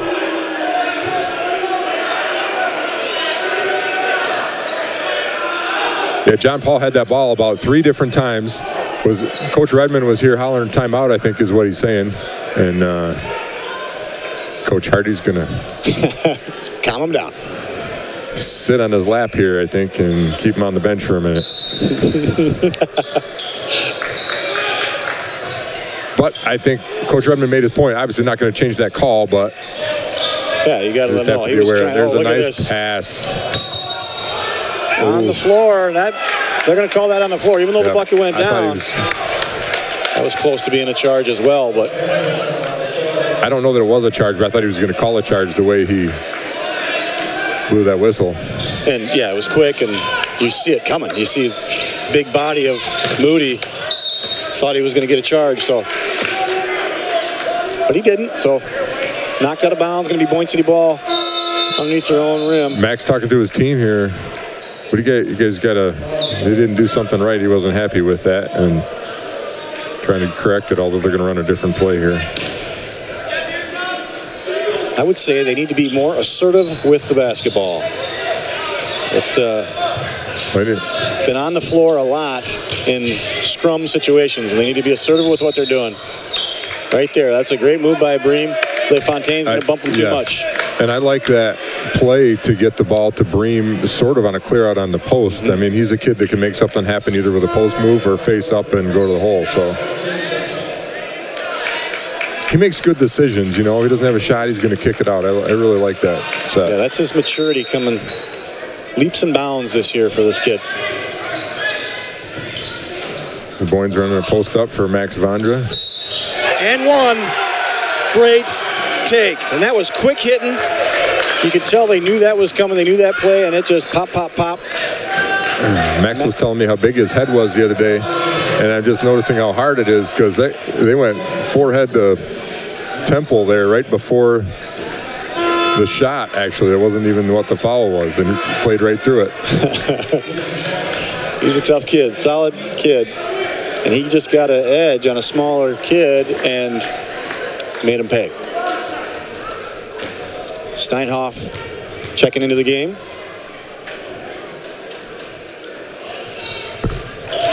Three-point play for Vondra. It'll be interesting to see if Boyne can keep this up. This has been a good... It had to happen eventually, right? I mean, this kid, we've been bragging about how great Preston Ball is with the ball and handling a point guard, and he just dribbled that right off his foot. He's human. Booted it. He's human. He's cut. He's human. Punted it. There's going to be a reach, too. Steinhoff did not do a good job keeping the defender where it was. Really, you don't want to go towards the ball until the ball is passed, and he was moving prior to that, which opens up some lanes for the defense, so he kind of got bailed out there. But oh, man, deep ball to Vondra. He's trying to get that foul. You just got to get the bucket. Make sure you get the bucket. Nice play. Trevor King gets a charge called on him, but he had the right idea. He was being... Coach Redmond's laughing about it. Wasn't too happy with it. Yeah, and Hawkins has been trying all night to get a charge, and that one he was up with enough space, timeout Elk Rapids, to actually be in what we would say a legal position up there. So we got to give him credit. Hawkins was there at his feet there. Well, we are going to take a quick break. 38 from all over northern Michigan this evening, tuning into today's game. We are excited to partner with My News 26 to bring you outstanding high school athletics events from around northern Michigan.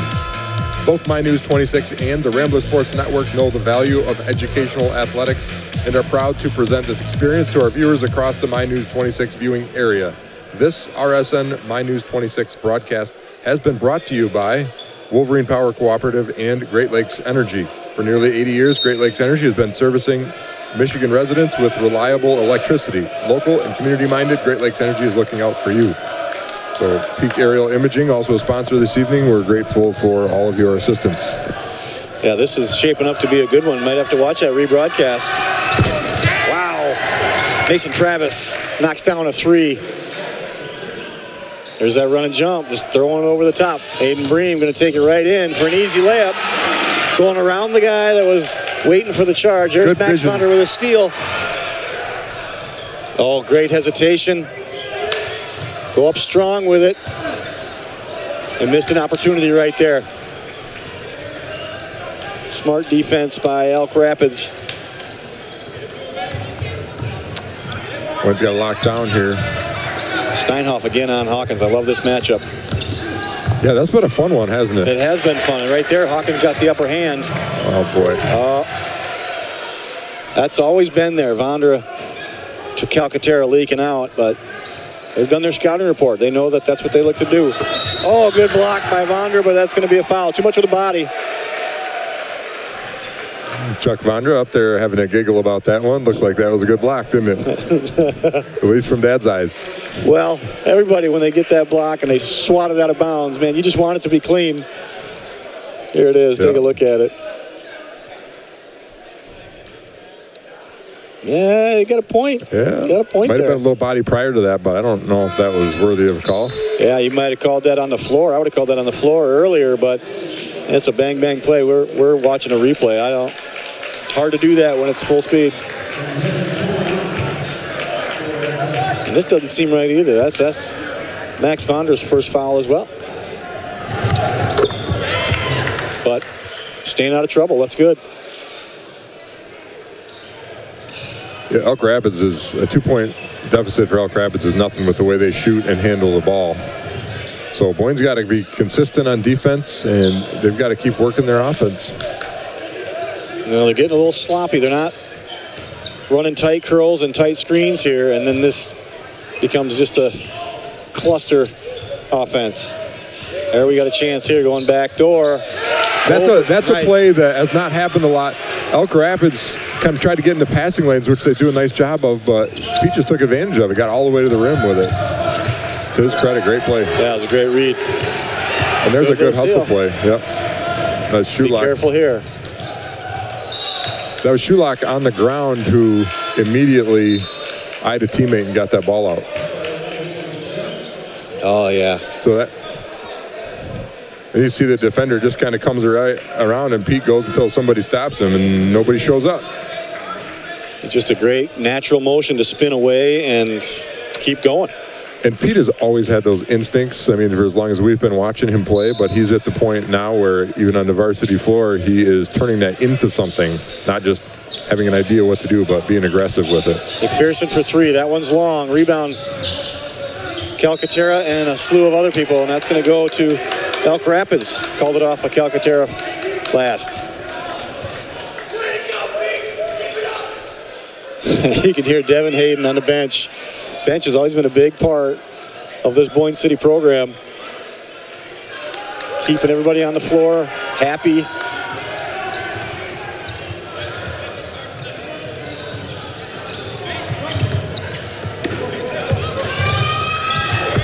Oh, wow. What a nice shot. I believe that was... Oh, man. Wow, that was should have been a turnover a couple times right there, Boyne City, and it finally ends up being. Oh man, Aiden Bream rejection at the backboard. Oh, see if we can get a look at that in the replay, but finally going to be a foul called, and I think it was on the floor. Yeah, watch this. Aiden Bream coming from the backside. The offensive player doesn't see him really. He's looking at McPherson, who's right on his shoulder. Wipes it clean.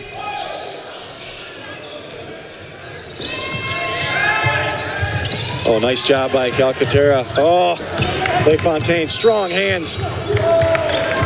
I'm impressed with LaFontaine and his strength. Handling the ball, just catching the ball. I mean, Calcaterra had that ball dead to rights. And he squeezed it strong, had it, spun, went to the rim, and draws a foul on Bream. Very impressed with his strength. Petey Calc going to get a quick break. I would imagine he'll be back in before the quarter's out. And one of the better names in the Lake Michigan Conference, Gordy LaFontaine. Just beautiful, awesome, isn't it? Awesome name. I'm jealous. It is. Nice little turnaround there by Preston Ball, and they're going to go deep again. McPherson, and he gets it in. How did he bring that from his hip? Snuck it in. I've said this a lot of times this year, but what a heck of a pass, man. That was one under his backboard, one arm on the money. Preston Ball off. Eyes up, Steinhoff. Well, they're going to call a foul on the floor, I believe. Yeah, he better get his eyes up because it was going to be a charge. Yeah, and he had Shulak open on the wing here. Shulak looks like he hurt his ankle or something. This is this finish right here. All legs and arms and just. I thought he protected the ball though. That was his. He saw the defender coming and he said, "I just have to protect it, and I'll find a way to finish it in a minute." I think I saw a third arm come out of there somewhere. There was a lot of wiggling going on. Yeah. Some kind of marionette. He could probably play the sousaphone. Perfect sousaphone candidate. A little taller than the other sousaphone, but.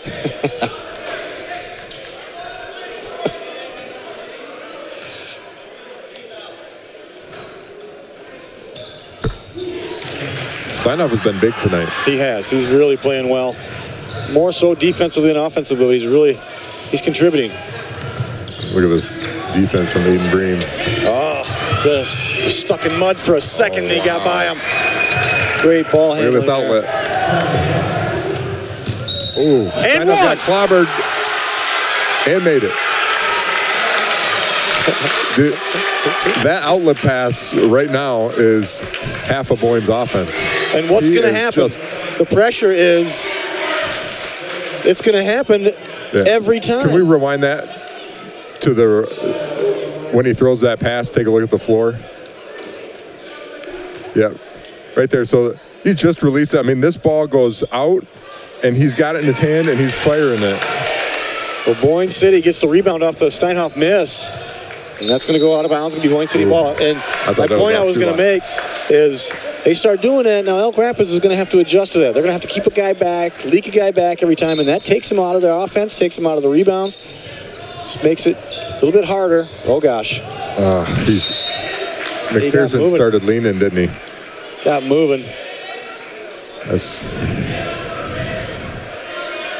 Shouldn't have that happen when you're out of bounds. You don't have to go anywhere. You can't go anywhere. Don't have to move. Just relax and pass the ball in. Boyne City up by 3. Coming to the end of your third quarter. Oh man, LaFontaine, Gordy LaFontaine. That was a nice play. They cleared out the post area. Made a driving lane. Speaking of driving lanes. Foul on Hawkins. And that's something we talked about this season is Aiden Bream has the ability right here, take a look, to do this anytime he wants. Being able to score in multiple ways for this kid. Well, one of the things I like about Aiden Bream is the fact that he is the nicest, most polite kid you will ever meet. Good sport. Yep, great sport. And really, nothing beats good sportsmanship. A great game in sports is when your team puts it all together, but it's not just about how you execute as an athlete. It's also about how you execute as a person. It's showing good reflexes and respect.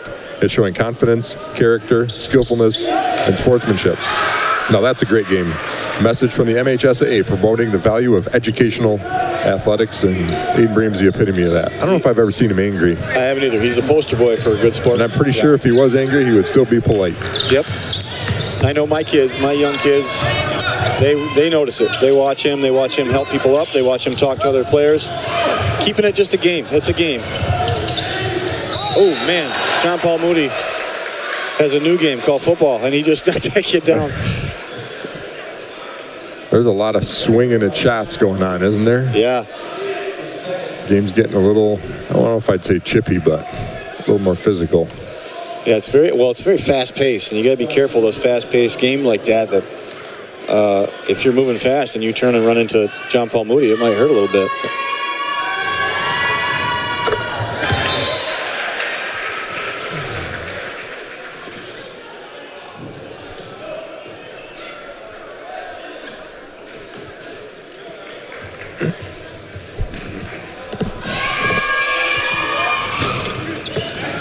One of two. Under a minute here to go in the third. Max Bonder right down. Oh. That's another left-handed drive from Max Vondra tonight. And he's shot some threes, but we have not seen him go to the hole this season like he has tonight. Yeah, he's really made it a goal of his tonight to just take it right to the rim. And with his size and his ball handling skills, that's a threat, definite threat. Well, the other thing, too, we were talking about Pete Calcaterra earlier and his growth this season as a player, but we were sitting here a couple weeks ago, 3 weeks ago maybe, when we saw him going to the hole, and it sort of changed where he was headed this season. He started going to the hole, getting to the rack, and finishing, and that's been something he's been working on. Preston Ball leading the offense now here for Elk Rapids with under 30 seconds here to go in the quarter. They're going to hold for the last shot, I'm pretty sure. Oh, that spin move is just lethal. And he short-armed it. Good hesitation, not there, getting trapped in the corner. 10 seconds here to go. Max passed up a shot, a pass, and he'll take the layup. Great thing about that is his eyes were also on Pete Calcaterra. Just in case he got double teamed, he was going to dish it over.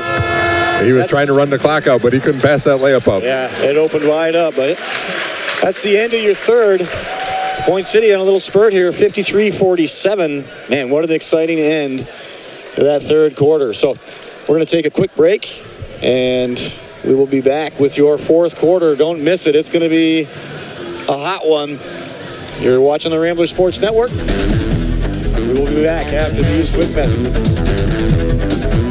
Did you know that at each game, you, the crowd, are evaluated and rated based on your sportsmanship and how well you represent your school? It's not only us getting evaluated on game night, it's you too. Look at that shot there. All the fans, Dominic. How about the parents being louder than the student section for once? We work hard and strive to perform. I hope you do too. We are Michigan High School Athletic Association. Sportsmanship. Sportsmanship. Sportsmanship. Sportsmanship. Make it part of your game. Welcome back to the Rambler Sports Network, and your exciting fourth quarter about to be underway here. Boyne City up by 6.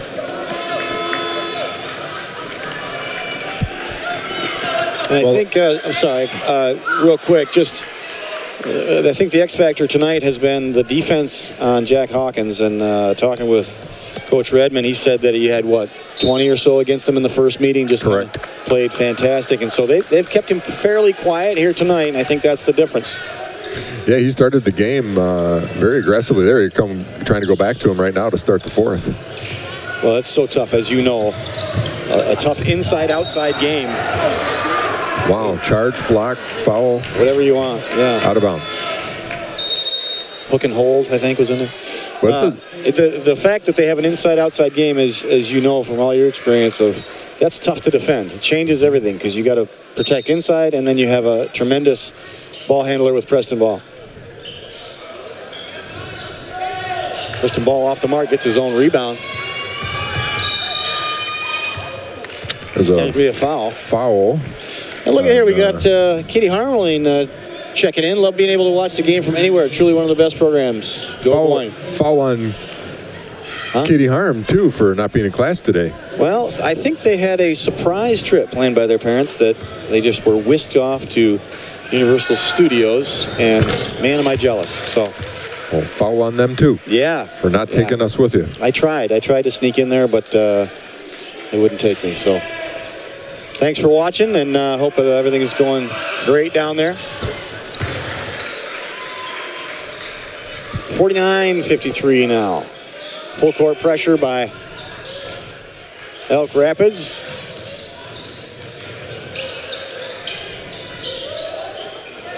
Oh, man, there's that long pass just over the head of John Paul Moody. Trevor King trying to help, but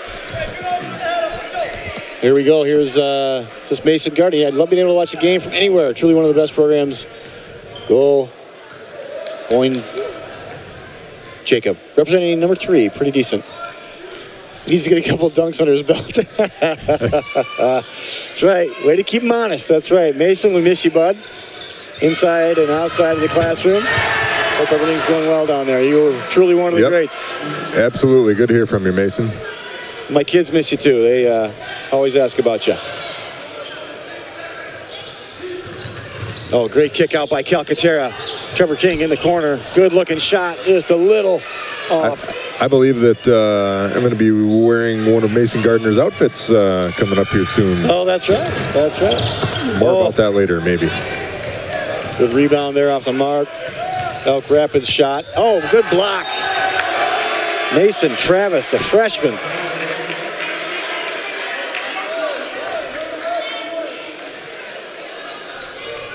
Steinhoff's got to dunk that. Mason's right.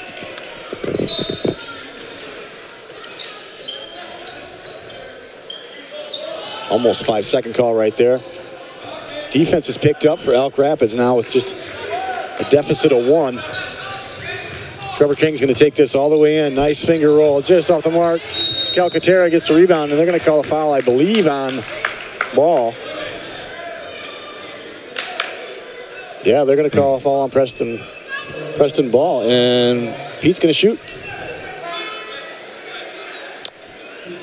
Boyne will be in the double bonus from here on out. So this is, we were talking about not necessarily about the refereeing, but just the style of game this is. It's gotten really physical and lots of reaching, grabbing, pushing. But we were in a double bonus. Both teams basically just starting the fourth quarter. So tough job those guys have. And they got to be exhausted. A lot of them driving on these bad roads, doing multiple games. Yeah, these guys are coming from Sheboygan and Petoskey for both these games tonight, both the refereeing crews. And like I said earlier, some of these guys have 5 games next week on their schedule, trying to keep up with all the makeups. So we appreciate all they do for this great high school sport.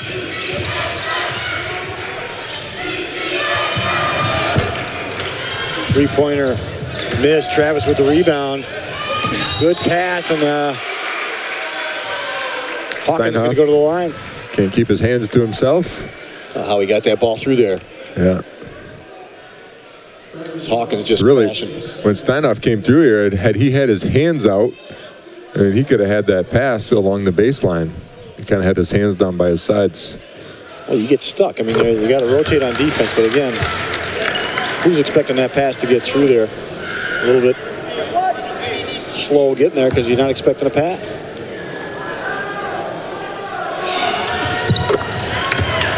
And we're tied up, 54, 6 minutes to go. And this is where we were wondering if Boyne could sustain this energy through the second half to hang on to that lead. Well, that was a lot of steps. And one. Or a lot of ground covered.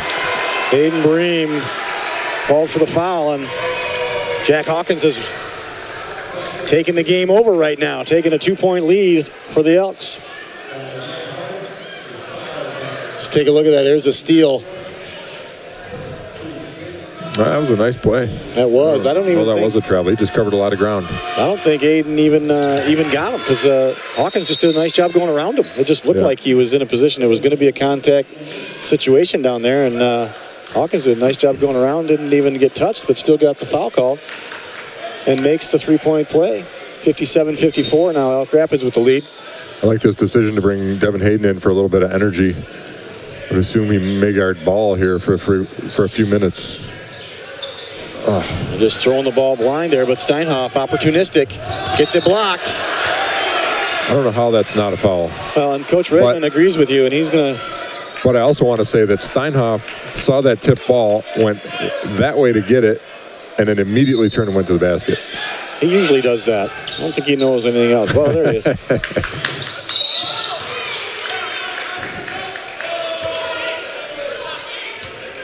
Well, the last 2 times that Steinhoff has gone to the rack, he's gotten it blocked.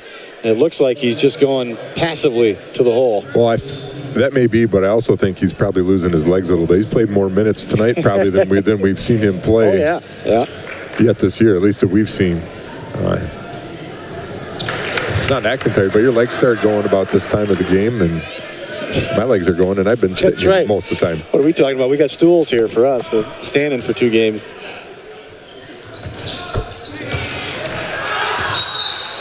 Timeout. Boyne City cut the lead to 2. 55-57, and we're going to take a quick commercial break. Come back with the last 5:32 of this game. Don't miss it. You're watching the Rambler Sports Network. We'll be back after this. Why am I proud to be a Rambler? Why am I proud to be a Rambler? Why am I proud to be a Rambler? Why am I proud to be a Rambler? I'm proud to be a Rambler because of the endless community support the school receives. Whether it be a Friday night in the stands at a football game or a Friday night in the bleachers at a basketball game, the community shows endless support for this school. My name is Max Fonder, and I play football and basketball here at Boyne City High School.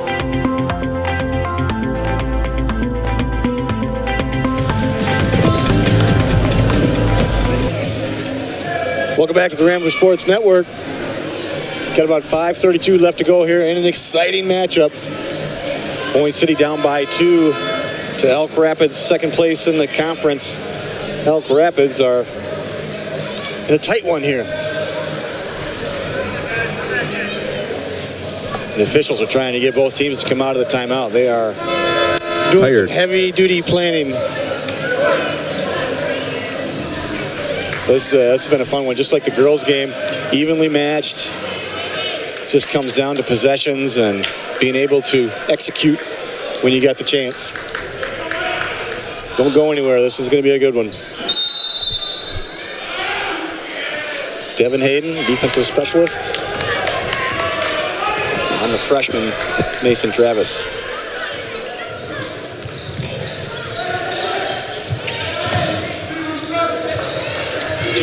Hawkins on Steinhoff.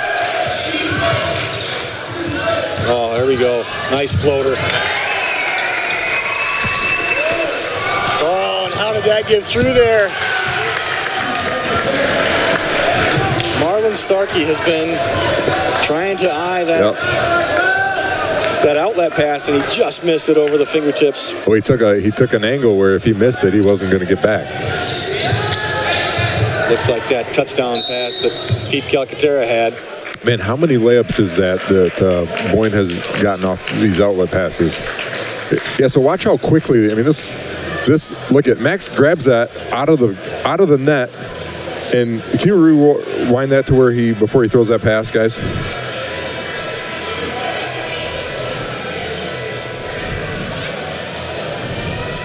Yeah, stop it right there. That's great. Look at, I mean, everybody is still right here. All 10 guys are right there. But look at, he starts leaking, makes eye contact, and Max throws that ball. Look right here.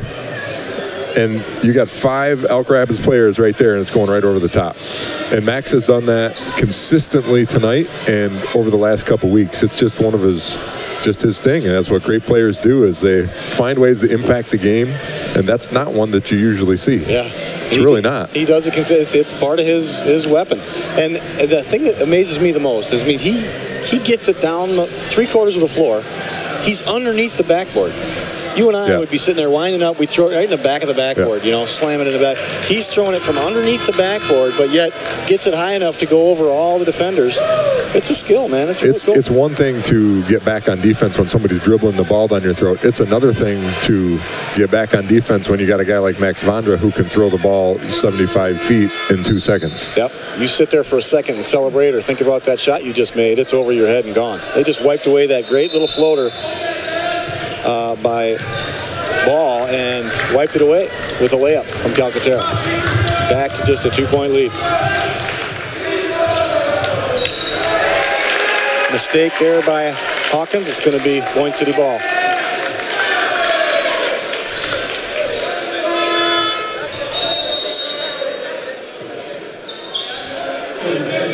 Patterson checking in. Going to give Travis a break.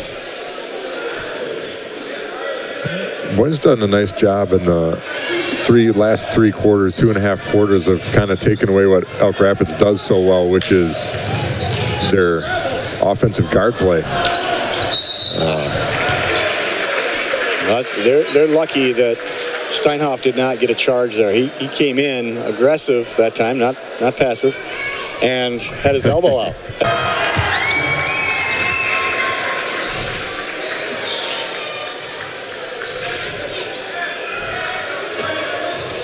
Elk Rapids still bringing the pressure. They're run and jump defense. Oh, nice. Nice little hesitation crossover. Yes, it was. Exactly right. Full crossover. Good French word. Thank you. F-A-U-X. Speaking of French words, French goes too late. I was thinking about some French fries on the way home. Gordy LaFontaine going to the line to shoot 2. You like that name, don't you? I do. Gordy LaFontaine will shoot 2 free throws. Who's that? That's Devin Hayden. It's his first foul, and he fouled Gordy LaFontaine. Oh, Gordy.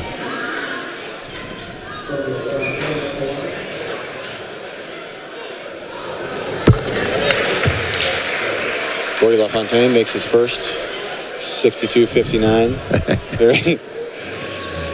All joking aside, still very impressed with his strength down low. Very solid kid. Has a knack of being able to get the shot off in traffic, over traffic, through traffic. Ooh, Shulock dribbling through the traffic. Just got lucky to get out of there with the ball. Need to work on their spacing here. They get a little too jumbled. Hayden misses the 3.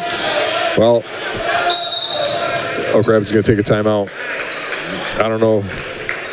I guess that's an okay shot for Hayden. It's not his shot, but he was wide open. Remember, he hit that one right before half, and he's feeling it, and that would have been a huge one right there if he knocks that one down. That's true. But he gave it a good ride. Yeah. Well, here's that Petey Calc finish from earlier, that faux crossover. And didn't leave himself much of an angle. He finessed it in there. Well, he was expecting the defender to move a little bit more on the faux crossover, get him to slide one direction or the other, and he moved a little bit. Just gave him a little window, but not much. Shows the athleticism of Calcaterra. Well, he's on a trajectory where, already he's a very tough player. But by the end of this year, by the time we get through playoffs and all that, he's going to have another 6, 8, 9, 10 games under his belt, and it's going to be a terror next year. I thought you were going to say he'd have another 6 to 8 inches. That could be. He's just growing constantly. His mom's pretty tall, I think. I think that's where he gets it. I think she played college basketball as well. Wonder what his diet's like. Oh, almost went down. Here we go. Leaking out. Shulock. Taking it hard. Oh, almost got it. That's a foul on Preston that's when Ball. you just gotta finish. Just gotta finish. But got a chance at the line here. And a good job by Preston Ball helping Shulock up after that. Good sportsmanship. Love to see that. Two great teams going at it here down the wire. Still helping each other up. Nice slow-mo replay of the referee there. I'm sure he'll probably rewind that a couple of times this evening when he gets home. Check out his form.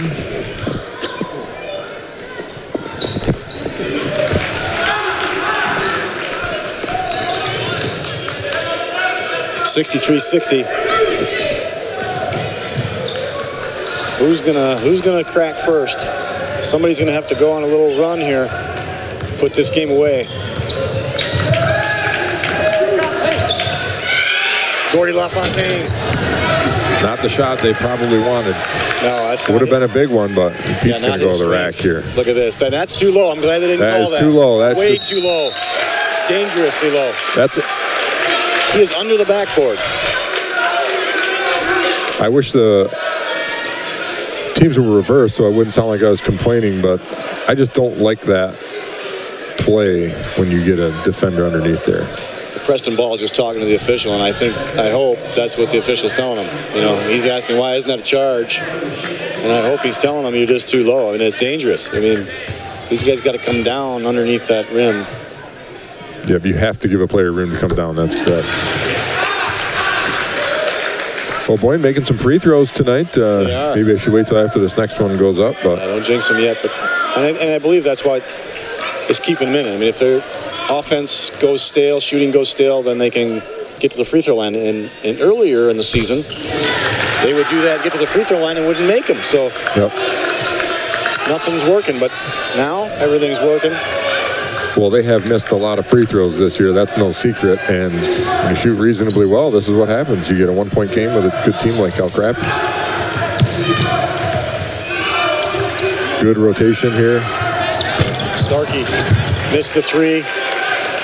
You see Max Vondra looking up as soon as he got possession of that ball. I just love the aggressiveness right now of Boyne going to the basket.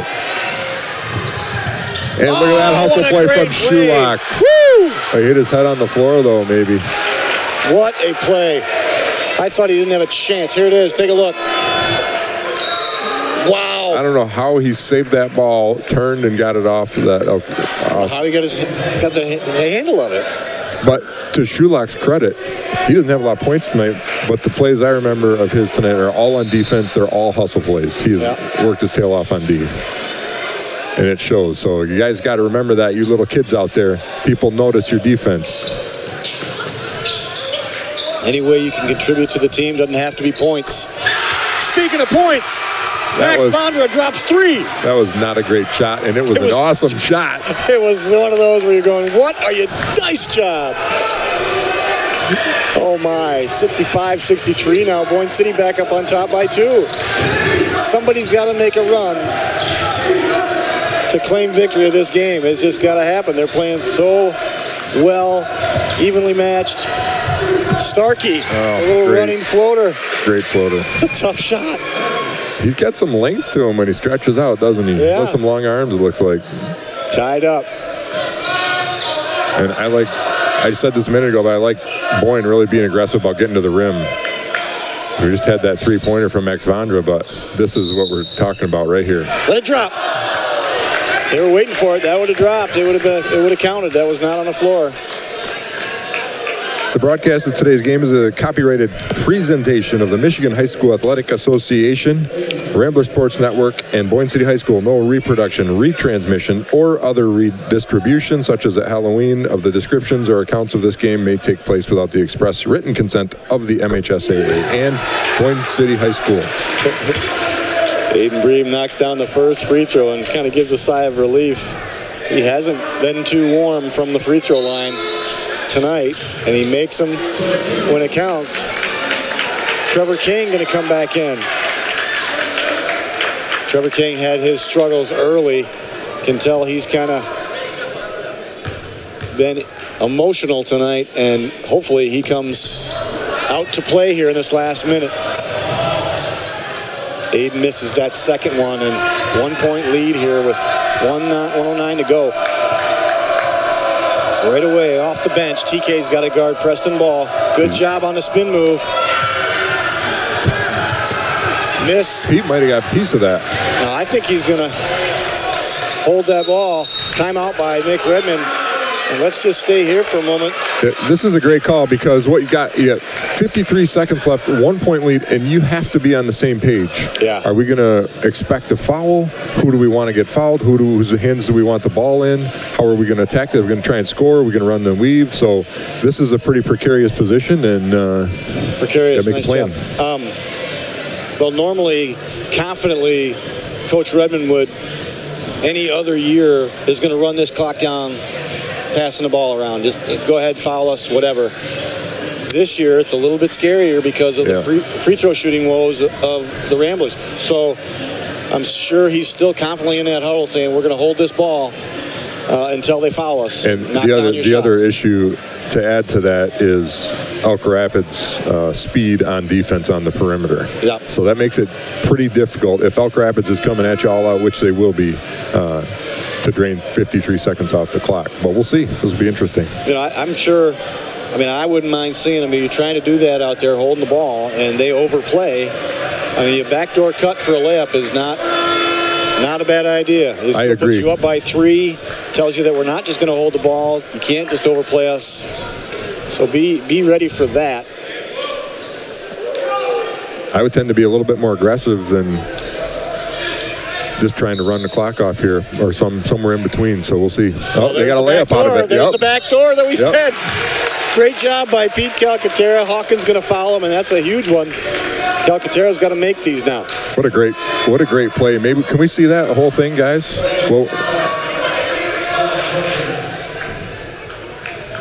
just a great call from Coach Redmond on this out of bounds play to get somebody going to the basket. I mean, Elk Rapids has got all their pressure up near half court. So just the obvious play.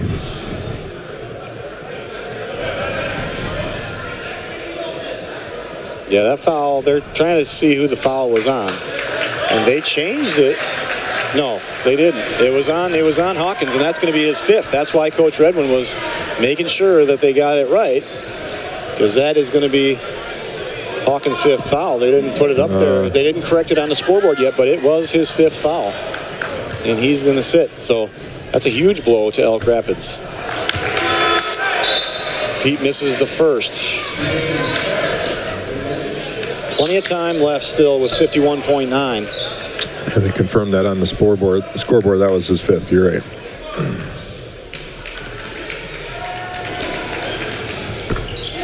Calcaterra makes the second. 2-point lead now. Like you said, watch how fast they can get up and down and score. Not only on defense, but they can get into the offense pretty quick. But again, without Hawkins in there, it's going to be a lot of perimeter stuff. Good strip right there. There's Gordy LaFontaine. Aiden Bream gets in there, tries to take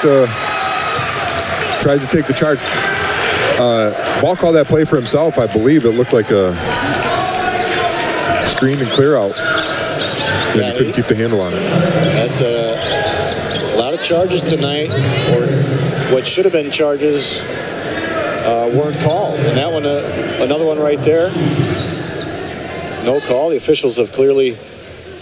There have been some, in fairness to them, there have been some awkward collisions under the basket tonight too. So they're looking for just there's certain flavor of charge call, and I get that. You know, you can't call everything. There's been a lot of people going down tonight trying to get that charge call, and you got to make sure that it's the right flavor. The other thing we have to remember is this is high school basketball. And these guys are not getting paid the big bucks to study and practice this, so it's Max tough. Vondra misses both. That's huge.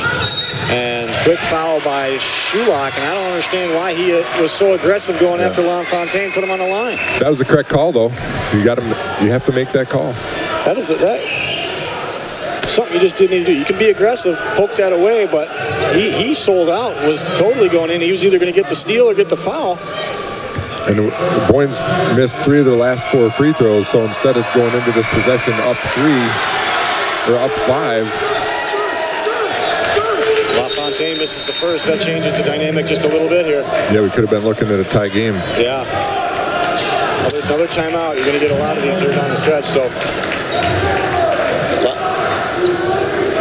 LaFontaine has got his second free throw coming out. Could cut the deficit to 1 with 26.2 left to go. Boyne City will have the ball, possibly up by 2 or up by 1. There's that tough angle. Yeah. Yeah, that's that earlier finish from Petey Kalk, and a good example of his ability to finish the last couple of weeks. Tell you what, man, there's nobody better in the league or Northern Michigan or the state for that matter of that man right there, drawing up plays, getting them ready to come out. And what's interesting is he's talking offense and defense here. Yeah. He's talking about a whole bunch of different scenarios and possibilities, and if this happens, you got to do this. So, and we've talked enough basketball with Coach Redmond. The guy his X's and O's just come out so fast, and he's got them. He just has this instant recall. It's amazing. Of plans and scenarios and plays and defenses, and he's forgotten more than you and I could ever. Look at these guys. They know it. Look at them paying attention. You can't take a nap in that huddle. I guarantee that. So much information coming out at once. It's amazing. Yeah. Love the man. Yeah. All right, yeah, LaFontaine. No time for review. LaFontaine. Even the ball boys are fired up. Yeah, he does. He gets everybody going, man. It makes you feel like you can win. The plan's going to work. LaFontaine to cut it to 1 here. And he gets it.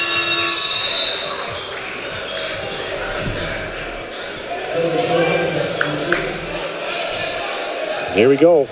It's going to be a long 26 seconds, but let's see what the first part of this is going to bring us. Calcaterra gets the ball in, seeing if they're going to foul. Oh, good tie-up right there. Oh, my goodness. Steal and a foul on Calcaterra, is that? Yep. Wow. This is... Wow, what a turn of events right there. They played that very well. They were going to aggressively trap, get a steal if they could, and foul if they had to. And that was best case scenario for Elk Rapids. It was, yeah. He just had that ball low, and they tied it up. It was going to be a jump ball or... Starkey ties it up. Another timeout, tie game. Wow. Unbelievable. Well, nobody made a run that I was talking about here in the last 3 minutes. So we didn't really expect that, though, did we? I was thinking a run would have been like 5 points. Run? Yeah, something like that, just to spread the gap a little bit. But, man, nobody did, and here we are. It's going to go back, like we said, evenly matched. Who's going to execute when they need to?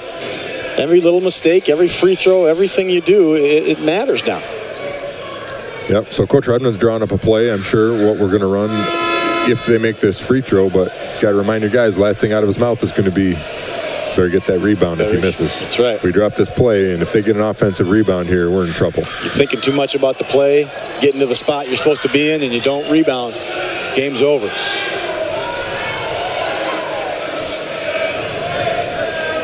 Now Starkey to the line to shoot 2. Nothing's automatic here. Nobody's really been automatic at the free throw line tonight. 1 point lead for Elk Rapids. The clock was running there briefly. It was. Vondra, foul. Good call on that one because Max Vondra was going to lose it, but he was getting bumped the whole way down by Charlie Anderson. Yeah, I didn't know if he was going to call that. I thought it was just going to be Boyne ball out of bounds, but called the foul.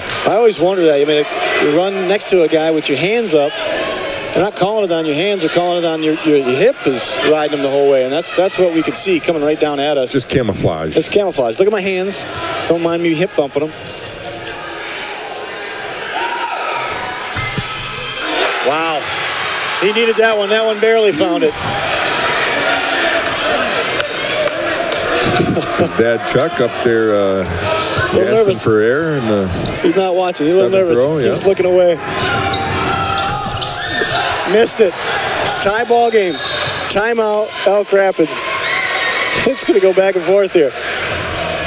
And free throws. Yeah, it's all going to come down to free throws. There's a lot of red faces on both sides of this gymnasium. And you make a good defensive stand here. Elk Rapids doesn't get a shot. If you don't foul, get a good shot here, and they miss, it goes to overtime. So you got to be aggressive, stay in front of your man, but you don't want to foul and put him at the line with only 11.9 left. That gets a little harder now to rebound or take it out of bounds and get a play, unless you're Max Bonder throwing it to Pete Calcaterra the full length of the floor. But you got to pay attention to that because you don't have to go and foul him like that. When Shulock fouled, that started this whole run of just shooting free throws here where they could have just played good defense and they didn't have to commit the foul. But got to stay in front of Preston Ball. Well, again, just go back to those missed free throws. I mean, this should be a 5-point game right now. For Boyne, I know Elk Rapids has missed their share of the free throws. I think they've shot the ball better from the stripe tonight than the Ramblers have, and I bring that up only because it's been an issue for Boyne for a period of time now. So Elk Rapids to inbound with 11-9. See what they do here on defense. He's going to the hole. There's no way he gives up this ball. Yep, they're clearing him out. Clearing him out. Step back shot to win. That's off the mark. Rebound, put back, no good. We're going to overtime, 68-68. My French fries are going to get cold.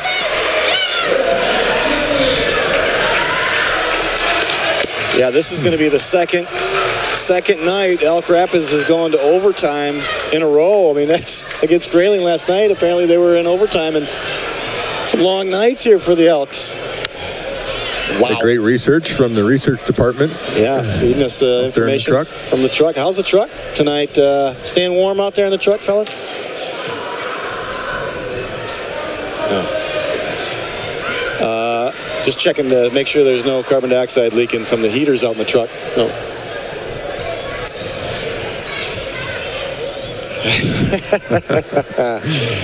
All right, well, some exciting stuff here tonight. Wouldn't expect anything else of this game here tonight. Very evenly matched teams, and why not? Let's do a little overtime. 4 minutes of extra basketball. We're just getting the word from Randy Calcaterra in the truck. Not only working overtime, but trying to watch his son play basketball. So he's steaming a little bit there in the truck, keeping it warm all by himself.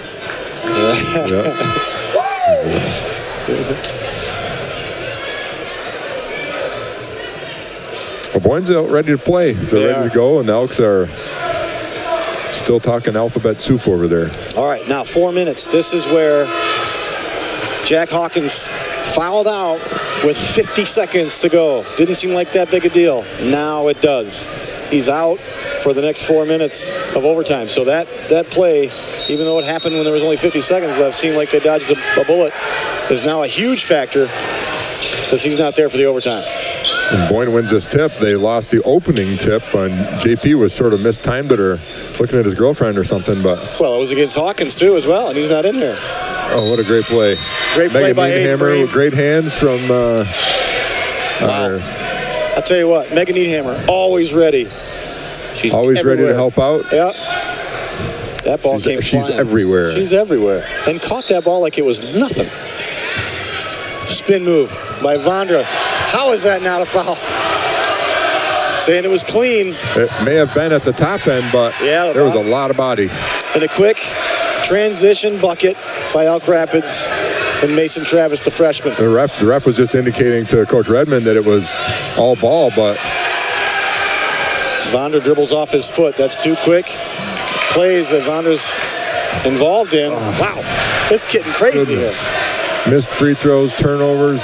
Coach Redmond imploring his guys to get it together here. Clean it up, fellas. And Preston Ball, maturity there, he just stopped it. He saw that it was getting crazy. Just slowing the Elks down, saying, let's get a good one here. Let's go up by 4. Just misses it, and there's going to be a foul on Preston Ball.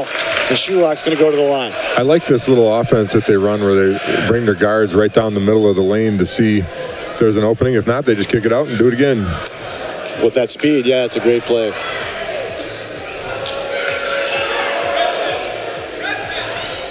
Missing Hawkins down in there. That would normally be one that he would clean up. So obviously a factor here it has been for the entire fourth quarter, but both teams in the double bonus. So if it's not a factor, it should be. Somebody's got to make some free throws. Oh, that one looked very flat. I thought that was going to clang off the back. Snuck it in. Yeah, I didn't know if it was going to get over the rim, but we'll take that point. A little more loft on that one. They needed those two. Tied it back up. So Ball has not shot the ball well from three other than the first couple minutes, so I'd like to see Boyne back off him just a little bit. Keep him out of the lane. Oh. That is a very difficult call on Steinhoff. No, that was on Bream. Oh, Bream, sorry, yep. You look at that one down there, Bream standing straight up, and you go back to that first possession where Max Vonder had three guys hammer him. That's inconsistency in that call right there. But again, Vonder's a big dude, and I think they... Yeah. Aiden Bream going straight up. Yeah, I don't know. That call gets made a lot. I don't know if it's a foul or not, but that call is made consistently, so it is what it is. It is, yeah. I got no problem with that call down there. Yep. I was just wondering about the Max Vonder one, and then, you know, again, we're watching on replays. It's tough. Officials yeah, we're watching on replay and having a difficult time making a decision. Yeah, so the officials are doing it live a lot quicker. So Elk up by 2 now. They got to get to the cross. The Ramblers are. There we go. Now relax, relax. Elk has brought some serious pressure here the last couple of possessions for Boyne. They've really ramped it up. You can see they don't have a lot of size on there. They're taking advantage of what they do have, which is their speed.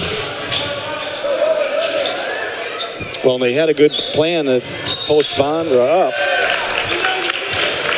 Well, Boyne's been on their heels for this whole overtime, and here you are again with Shulock going to the line and a chance to tie the game. But you also would like to have the ball for a chance to take the lead, so you got to make a stop at some point. Yeah.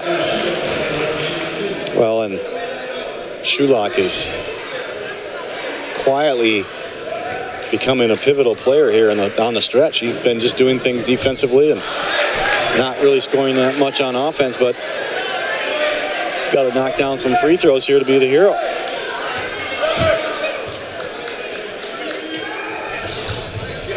Missed them both. But he gets, oh my goodness. Yeah, that's why you don't save it under your own basket. Fell right in his lap. Elk Rapids threw it right to Shulock. Let's see how Devin Hayden can handle Preston Ball here. The good help. Three-pointer, and he drops it. We were just talking about him not having shot that. Back off him. Yep. And that's what he does. But you know what? That's you give him that shot, I guess. Nice patience by Trevor King. Yep. Here comes a three-pointer by Shulock. No good. Now you got to be careful here. You got to start being smart. Down by 3 with minute 30 to go. And that three-pointer by Preston Ball was huge. That's a big possession right there. Trading buckets, 2-point to 2-point. Now Boyne City's got to get a stop or a three-pointer of their own. Yeah, that three-pointer by Shulock would have been big, but you almost just need to chip away at it. Well, they need to get some stops, like we were saying, to tip that over. And so far, we've been trading buckets. Just keeping everybody awake here over in the Rambler Rowdy section. Staying in it.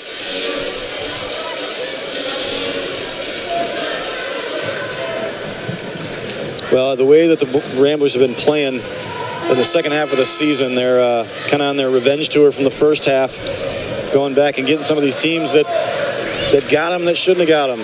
Charlevoix, East Jordan, some of these teams that had no business, and they're doing that. This game here tonight would be a great confidence boost of how well they've been playing lately to knock off one of the better teams in the conference. Don't let ball get it. Good job. Now you got to keep it away from him. Oh, good help. Ooh. That could have been it. It's hard to press a team that practice their own press every day in practice.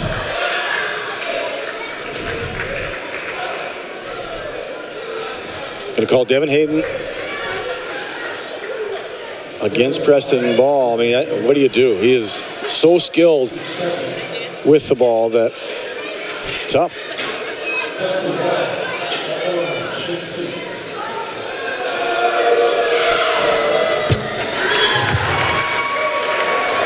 Well, that makes it a 2-possession game with 1:17 left. Still a lot of time. There is. But Boyne's going to have to get some stops. They got to do something about Preston Ball. What a competitor. What a floor leader, just taking this game and this team, putting him on his shoulders and doing it. So, and remember, he's only a sophomore.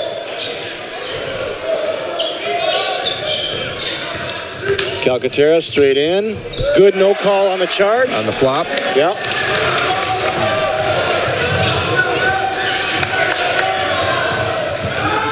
Three-point game now with 3. And another huge play by Preston Ball.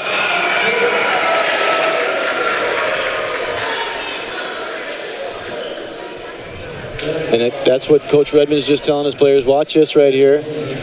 He's telling Trevor King, you don't just come over and help and jump. You step in to take a charge. Yeah, it's way late. Way late.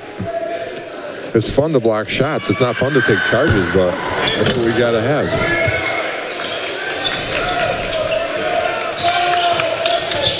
And I'd give the ball right back to Pete up top. Or Shulak for a layup. Drop it. Very close to converting a three-point play there, but now Shulak's got to go to work here at the free throw line. He missed the last 2.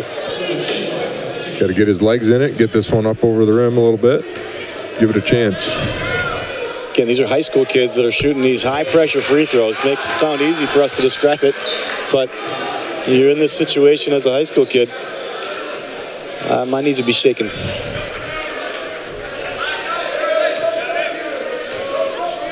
Man, still an eternity on the clock.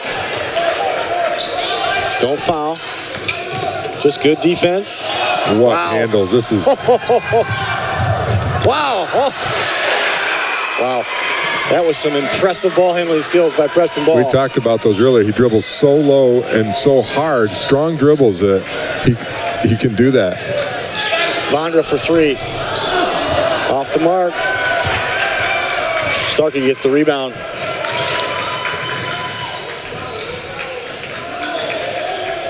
Boyne just content to play defense here. They're going to call a foul on Preston Ball. I didn't see a lot of guys in the way, but Shulak was trying to go after it and just kind of lost his footing, and I think Ball was tangled up with him, and I think that's why they called it. That could be. I don't know if it was a malicious or anything like that. I just think they were tangled up, and maybe that's laying on his foot or something. That's his 5th foul. That's a huge call. And had there been more than 12 seconds left, that would be a serious concern for Elk Rapids. Very big call, but with 12 seconds, Boyne City's got to go to work here. Yep, and Coach Brett Graham is rearranging his guard positions to make up for Ball's absence. So I've got a kid playing point guard, at least for the last 12 seconds, that hasn't played much point guard tonight. Shulak makes them both. What? That's a pretty good trap.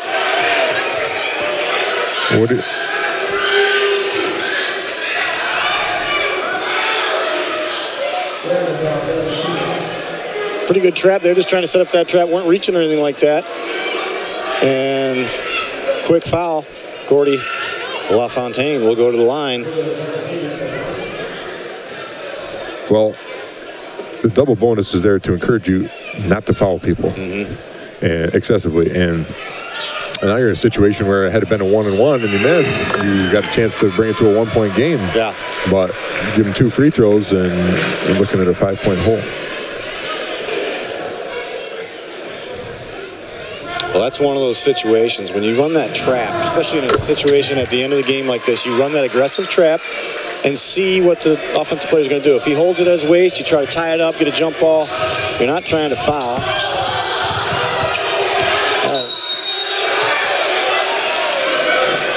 Well, that'll pretty much do it. Shulock trying to get that foul on the three-pointer, and off the mark. Trevor King with a quick foul. And another fantastic freshman, Mason Travis, going to go to the line to shoot two and just seal the deal here.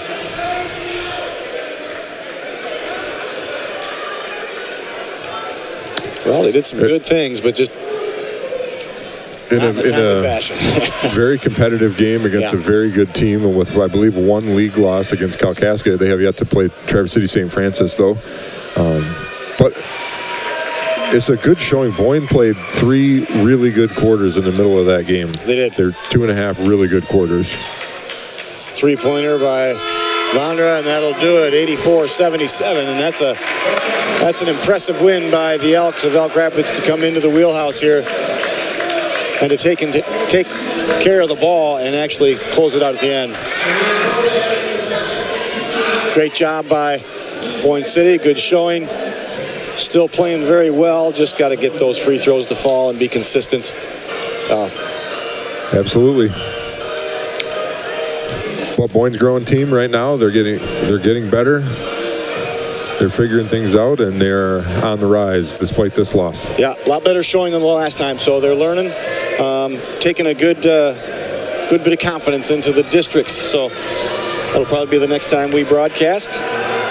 Final score, 84-77. Good victory by Elk Rapids. Good learning game for Boyne City.